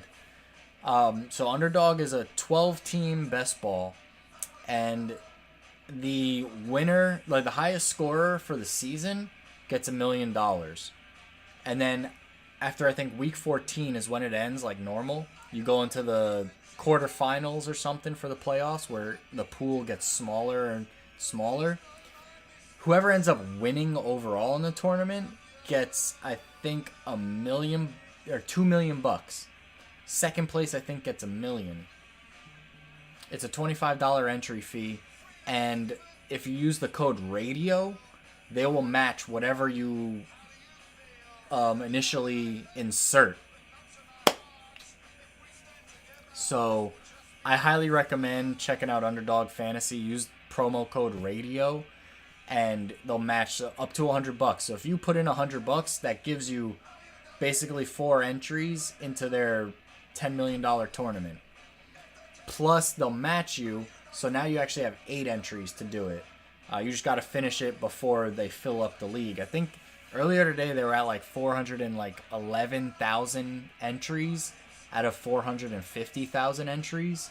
So it's getting close. You got to get in now. Last year was my first time doing it, and I made it to the quarterfinals. So I ended up winning $40, but I put in 50. So I was down $10. Wait, did I put in 50? No, I think I put in 25, and they gave me a free 25. So technically I'm up $15, I guess. But yeah, check out Underdog. It's the same thing, like 3 wide receivers, 2 running backs start each week, 1 flex, 1 quarterback, 1 tight end. But you stack up your bench. So that way it's just like however many quarterbacks you choose to draft. I go with 3 typically. The last one I did, I drafted 4 because I drafted Deshaun Watson just in case. And I only went with 2 tight ends, and I stacked up my wide receivers and running backs, because running back position, you can only start 2 a week, and then you have your flex spot. Wide receivers, you can start 3 a week plus the flex spot. So it's all how you build up your lineup. But Underdog Fantasy, check that shit out. And don't forget the promo code RADIO. I hear it on SiriusXM over and over. But they'll match whatever you put in, they'll match it, and that's what counts. Get as many entries as you can to try to become a millionaire. Fuck yeah, dude. That's what I'm about. I'm trying to become a millionaire playing fantasy football. What's good? Like, yo, that's good money to me. I like drafting, and if I could become a millionaire for it, hell yeah. Because best ball is great. You do nothing. You draft your team, and that's it. There's no trades. There's no pickups. There's no waiver wire. Nothing. So if you got guys who get injured, your points. So like if you only draft 1 tight end and he gets injured, you basically punt that position the rest of the season because you can't pick anyone up. So that's why you want to kind of get a backup or 2 depending on the position, like quarterback. I like picking like that safe guy and that upside guy. So like I'll get the Kirk Cousins, but then I'll also get the Justin Fields. And you want to make sure you don't get quarterbacks who are on bye the same week, because then it's not the worst, but then like say week 14, you're getting no points in the quarterback position, and that could be the playoffs. You might get knocked out because of that. So like having Alvin Kamara is great to get you through the season, but when he goes out for his suspension, that's gonna happen. What do? You need someone else to fill in. Oh yeah, Underdog. I have the Underdog app on my phone. For whatever reason, it wouldn't let me draft off my computer. It said like I had a VPN or proxy server going on, and it wouldn't allow me onto the site to log in, which is bullshit, because like I literally went to the settings of the computer and turned all of that off, and it still wouldn't let me in. So I ended up just pulling up the Underdog app on my phone. I don't know if you can see it there. This one right here, this little dog with a cape on. Oh, there we go. And there it is, the Best Ball Mania 3. $25 entry, a max of 451,000 people, $10 million in prizes. Right now, their current entrants are 420,803. So basically 30,000 people pretty much are left to able to join. And these are the prize breakdowns. If you can see it, it's not focusing. There we go. So first is 2 million, second is 1 million, third's 500K, so on and so forth. And goes all the way down to like 75,000, and 200th gets $35. So if you only put in 1 entry of $25, you could end up winning $10. And if you do put in just one entry, make sure you use the code radio, and you'll get an extra entry for free. So that's what I did last year. So I had 2 teams. One team just didn't make it. The other team, I made it to the quarterfinals, and I won $40 off my $25 entry. Wasn't bad. I wish I won $1 million, but I'll take what I can get. You know what I'm saying? But Underdog, it's cool. I don't really like the way the draft room is set up. But if I end up winning $1 million, I could give a fuck less about how the draft room's set up. You know what I'm saying? Alright, first Jonathan Taylor, second Christian McCaffrey, standard picks. Looks like, I'm finally going to get Austin Eckler in a draft. Maybe. There goes Justin Jefferson. Question is, does Cooper Kupp or Austin Eckler go? And in best balls, wide receiver, just like the draft we did, is... Yeah, there goes Austin Eckler. Wide receiver is an extra slot than running back. So I'm fine with going Cooper Kupp with my first pick overall. I like it. Personally, I have not been big on Cooper Kupp his entire career. I just didn't think it was there. And man, was I wrong. Can't win them all, right? But that's probably it. I'm gonna pick Cooper Kupp this year, thinking yep, he's a stud, and he's gonna fizzle, and whatever. It's just one $5 best ball draft. I'll live with it.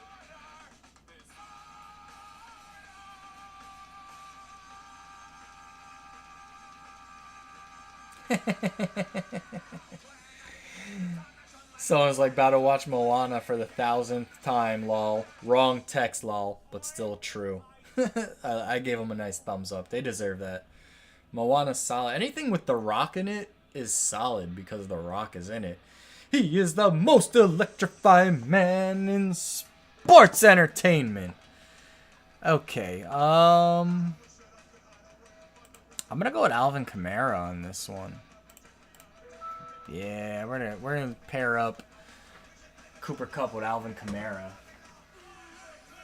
Where is he? Where is my man?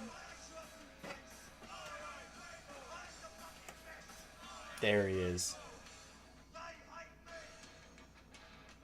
The Rock. It's a SmackDown exclusive that I got at New York Comic Con. It was there it is, New York Comic Con sticker.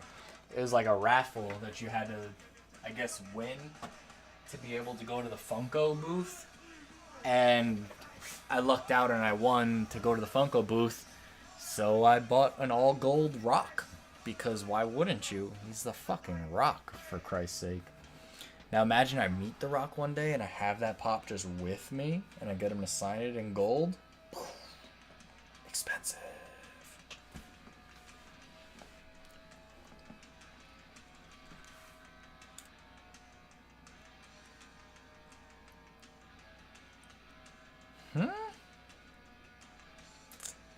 Oh, my brother-in-law is texting me stuff about probably baseball fantasy, and it's not looking good for me. That hurt. He sent me a text, we're moving on up, and it doesn't look good for me. I still got 2 guys get to play tonight, so... Oh, my pick's about to happen. Oh, do I go with Michael Pittman here? Or do I jump on Mark Andrews? I haven't even been paying attention to what's going on in this draft. Damn. I'm going to go with Michael Pittman here. We're going to get these wide receivers on and popping.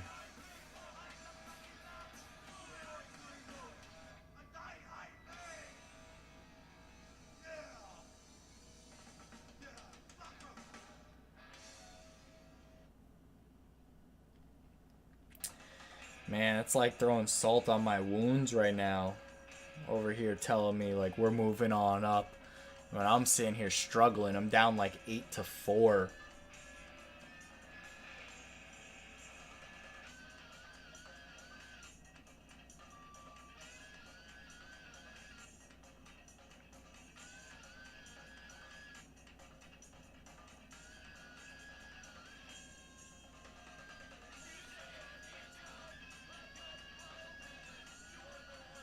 Alright, we're gonna skip this song. It's not coming well. This Fugazi song. The sound is just not up to par for me.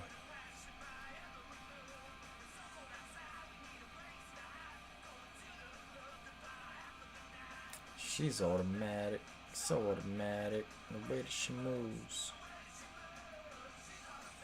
Alright, my pick's coming back up again already. I think it's necessary to... Damn, did someone take Kyle Pitts and I missed it? No, why am I not seeing Kyle Pitts, guys? What's going on here? Let me raise this a little bit. Oh, Kyle Pitts is set to go before my pick. Oh, Mike Williams went. Alright, if... Oh, wow, week 14 will hurt for me. Worth it.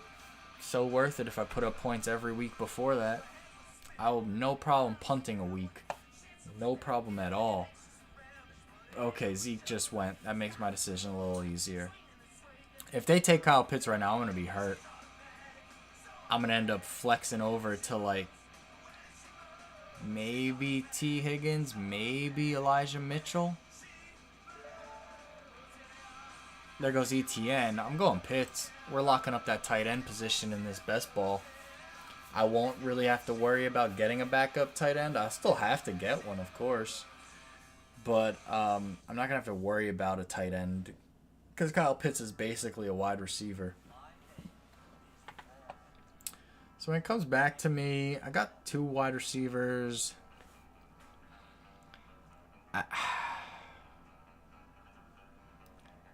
I might, if he's... Oh, I can't really go age. That really screws me week 14. Yeah, whatever. It's just 1 week. If I'm winning every other week of the season, what does it really matter, right?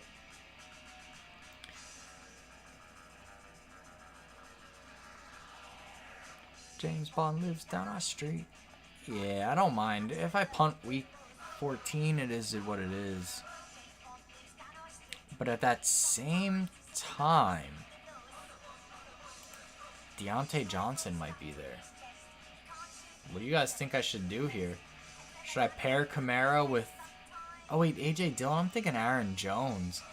I'm not going to pair him with A.J. Dillon. Ew. No. What other running backs are there to get me a second one? Like David Montgomery, Josh Jacobs? Ew. Damon Harris might be out there come my next pick. Alright. We're going with Deontay. If there's a better wide receiver out there when it's my pick, we're going with them. But in a situation where you got them 3 wide receivers in a best ball, stack up wide receivers in your starting lineup, and then depth will come later with flyers. If you got those guys that are going to produce on a weekly basis, it doesn't really matter. Oh, he's gone. I'll take Elijah Mitchell. Breece Hall. Now, what do you think about Breece Hall? You think Breece Hall's worth it in a position where like he could have like a blow-up week of 20-plus points? Do you think Breece Hall's worth it in that situation?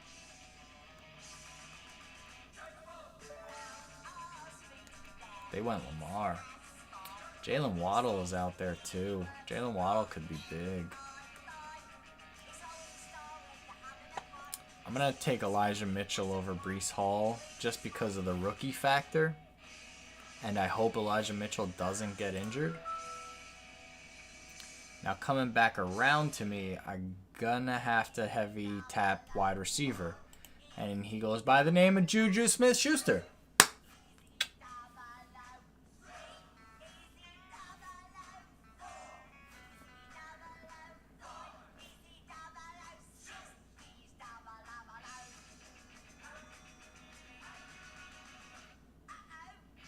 Oh, oh, James Bond lives down my street. James Bond. Oh, Jimmy's a spy that both of you and I know. The Toy Dolls.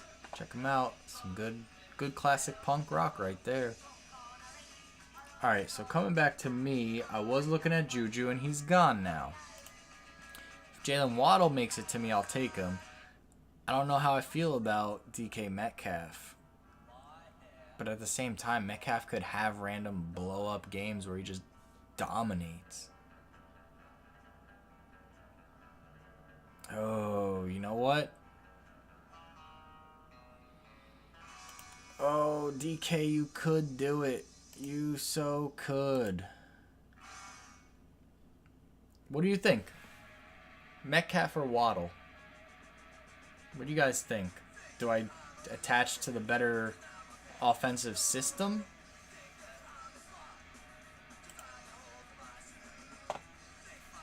I think I do. I think I go for Jalen Waddle over DK Metcalf.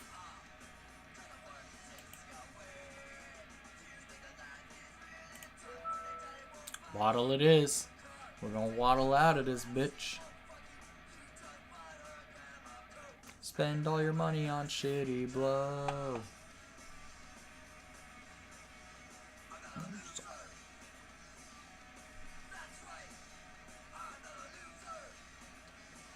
Alright, so when it comes back to me, I might jump off ship and go for Joe Burrow if I can.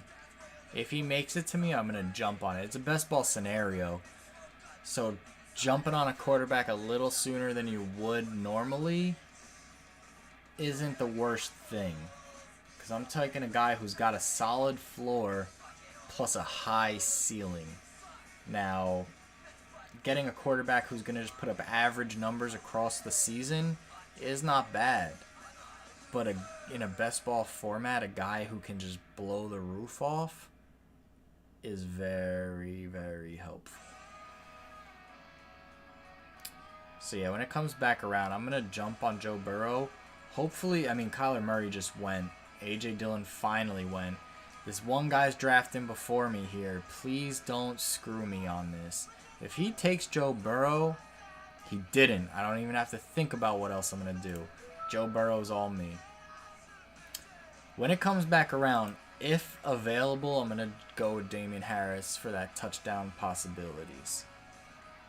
If not, I will probably jump on Tony Pollard. Is not a bad idea. Not a bad idea at all. But if I don't get a chance to grab him, I'm just going to stick with that week 14 punt and go for... No, I'm not. I'm going to go Marquise Brown over Darnell Mooney if I can't get Damian Harris. I might be able to get Damian Harris. A quarterback run is kind of happening at the moment. People are a little worried, and they're going for it. I would like to get Damian Harris if I had my choice right now. When it comes back around to me, just the way these quarterbacks are kind of moving at the moment,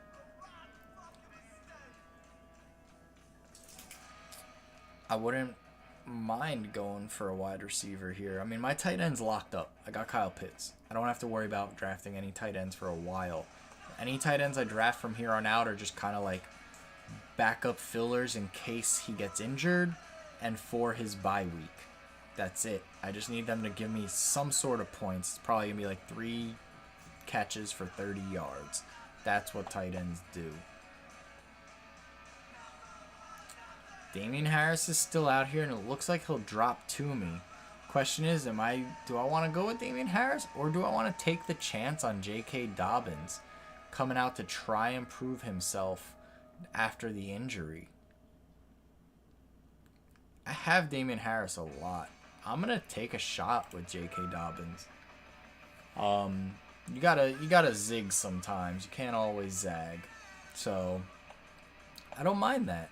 I don't mind that at all. We're definitely going to go with a wide receiver for the next couple rounds.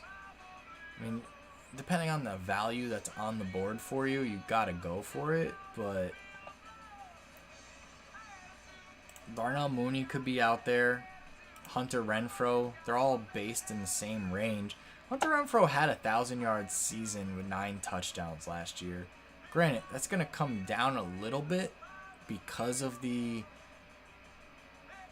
addition of Devontae Adams, but not by much, man. He's still gonna put up work. And Christian Kirk could be a sneaky one. They paid him a lot in Jacksonville. He's gonna be Trevor Lawrence's favorite guy. There's a good chance there, actually. I don't have any shares of Christian Kirk anywhere. I might as well try to take a stab at it. I mean, Allen Lazard's out there too. But... oh, the decisions are plentiful right now. I like it. I like it.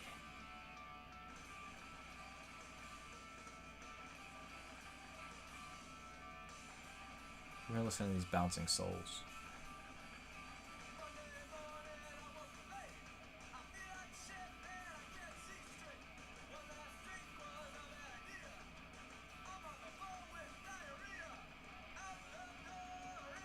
There goes Christian Kirk. Darnell Mooney's sitting there for me, though. Damian Harris is still sitting there, though. Oh, fudge muffins. I mean, I got 1, 2, 3 running backs, but one running back's going to end up hitting a... oh, someone just took Harris. That makes my decision, actually. I'm going to go with Darnell Mooney over Elijah Moore. And I think I'm going to go with Darnell Mooney over Hunter Renfrow. Week 14's a punt for me, it looks like. It's okay. I do not mind. 1 week down. 16 weeks win? I'll take it. Hell yeah, I'll take that.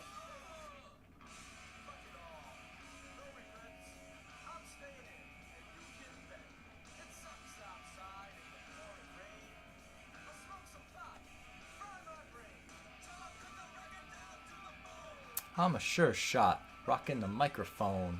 Another weekend, didn't get late. It's a Monday morning, Ant Brigade.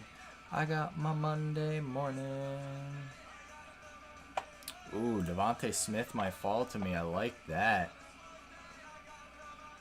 Ooh, I hope so. He could have blow up weeks, folks. Devontae Smith, keep an eye out.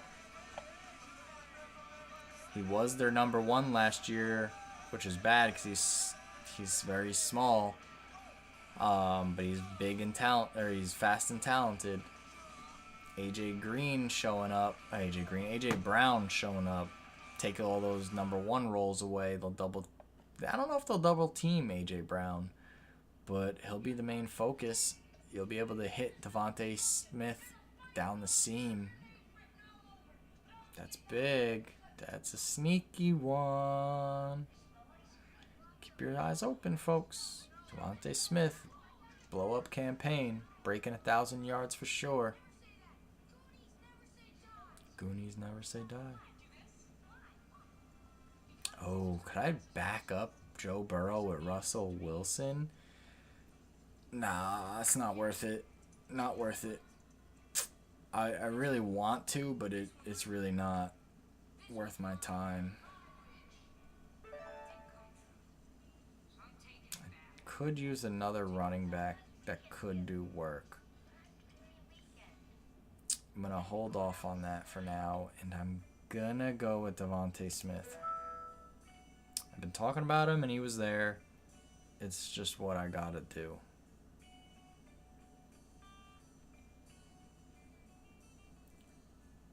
Now, when it comes back to me, is a big question. I could jump the gun and go for Kenneth Walker, which I think I might, because by the time Alvin Kamara is getting suspended, Kenneth Walker will be blown up and solidified in his role. So I don't want to... I'd rather jump on Kenneth Walker right now than James Cook. Like I said, sometimes you gotta zig when all you ever do is zag. I've been big on James Cook. I've been trying to get him whenever I can. I want to jump on Kenneth Walker.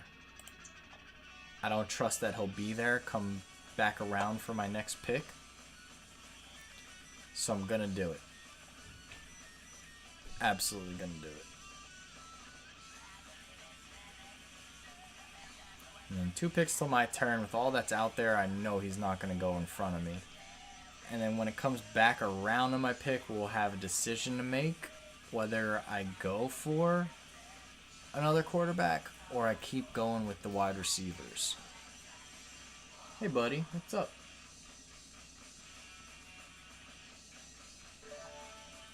Okay, he did not pick. Drake London went. What's up there? Yep. Going Kenneth Walker for sure. You gotta fill up the best ball for throughout the season. I got a guy who's gonna start out strong halfway through the season. Everyone's assuming Alvin Kamara is gonna catch a suspension. It's probably gonna happen around the fantasy playoff time. So drafting Alvin Kamara in a redraft league is sketchy if you don't back him up well.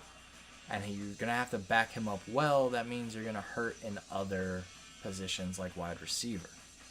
In this best ball format, I've got my wide receiver room pretty solid. And I've got my running back room nice and stacked at this point. Kamara is being backed up by Elijah Mitchell. Hopefully he stays healthy. J.K. Dobbins is out there. And I also have now Kenneth Walker. So I can only start one running back. When Kamara's out, it's going to be Mitchell and probably Dobbins. Kenneth Walker could mix in depending on how good he does on a given week. I'm good there. My flex is probably going to be a wide receiver who has a blow-up week. So in a situation like this, when you're starting 3 wide receivers and you have that flex position, you need to have a bench full of wide receivers. Now my pick's coming back around.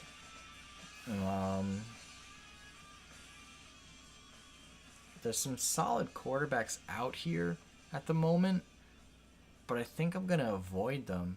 I'm going to try to jump on a wide receiver who could have just random blow-up weeks. One of them goes by the name of Russell Gage. I like it.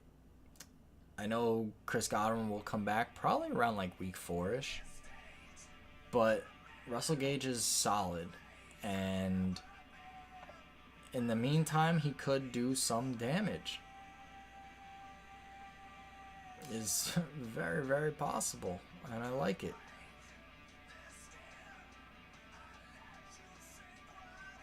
And there's a lot of stuff going on down the list here that I could work with. So I'm going to jump on Russell Gage here. I got 1, 2, 3, 4, 5 picks left. One of those picks will be a tight end. Another pick will be a quarterback. Maybe 2 of those picks end up being a quarterback. So my next pick might be a quarterback. It could be Justin Fields. And my week 14 could be just destroyed with bye weeks. We'd have a quarterback, a wide receiver, a running back, a tight end, another wide receiver because it would be a stack. But that's not bad. I don't mind stacking Justin Fields alongside Darnell Mooney. Other quarterbacks out there are Tua, which just left, and I don't like him anyway. I like Justin Fields. I don't like the Bears. It's a conundrum. But Matty Ice is out there, but I don't think Matty Ice has like a crazy week like Justin Fields could have. So if this guy doesn't pick Justin Fields, I will. If he does, I'm going to have to make a flex play and probably go with Tyler Boyd. I don't have to worry about it. Justin Fields is mine. We're good here. So now coming back around, I do need a tight end, and I would like to pick a tight end who is poised for touchdowns, with Hunter Henry getting 9 last year. 50 catches, 600 yards. He's a guy that gets touchdowns. There goes Raheem Mostert, Jared Goffel. I did like Jared Goffel. He has the potential of being a best ball winner some weeks. I don't know. Jarvis, we're gonna have to change this song. It's a live version and it's killing me. Transplants. Tim Armstrong, Travis Barker, you got Rob Aston, and I don't know who plays guitar in the Transplants. I'm sorry. Can't know everything. Alright, so next pick's Hunter Henry. Pick after that I think might be DJ Chark. To be honest with you. DJ Chark could be big. Could be very big. They got a lot of weapons in Detroit. They got a lot of weapons.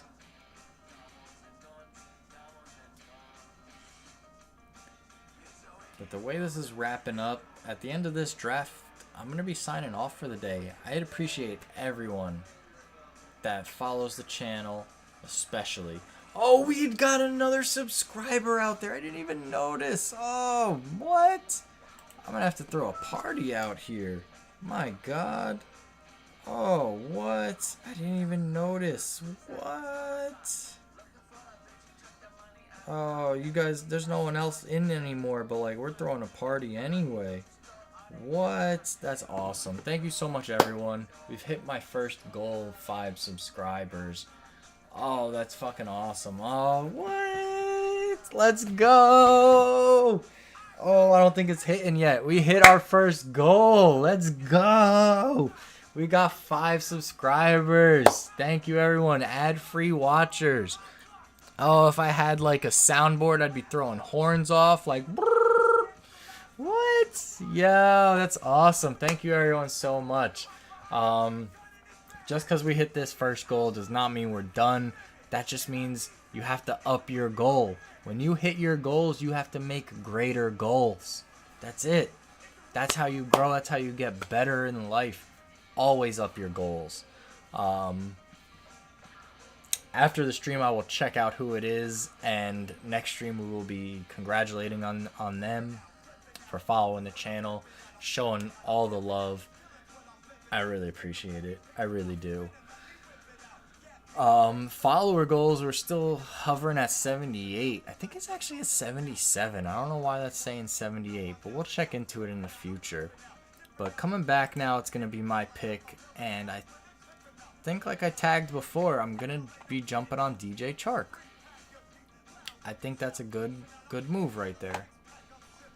I'm going to have 2 more picks following him. So... Yep, DJ Chark's going to come to my team. Now, is an interesting situation. I could take Tyler Algier, who could blow up later on. However, that puts me in a big, deep hole for Week 14 still. I mean, Jahan Dotson, also a Week 14 guy, could do good things. Deontay Foreman could be the Christian McCaffrey replacement if he were to go down. Deontay Foreman is a guy to watch. And now we also have Sky Moore out here. And then the question becomes, I do kind of probably should have a third quarterback just in case. That third quarterback, I like Deshaun Watson in this point. So, I have a decision to make here. Do I go with Sky Moore having a breakout game? Do I go with Deontay Foreman possibly filling in for Christian McCaffrey? I'm not going to front, guys. I like Sky Moore and Deshaun Watson in this situation. That's really what I'd like. I'm probably going to take Sky Moore first, just because it looks like he may not be out there when it comes back to me. And then I'm going to jump on Deshaun Watson. Yeah, Deshaun Watson might be gone by the time it comes back around to me. But Sky Moore I'm going to take. And next pick I'm leaning on is going to be Deshaun Watson. Kenny Galladay's a possibility. So basically what I'm going to do at this point is tag guys. Zamir White's also a possibility. That in the wide receiver role mostly, I mean, Josh Jacobs could get injured and Zamir White slots in to fill his spot. And Zamir White's going to be a monster. So if Deshaun Watson goes, I'm really going to end up being stuck between Kenny Galladay and probably Zamir White. Just because I'd rather not pick up the Deontay Foreman, who would be the McCaffrey replacement if an injury happens.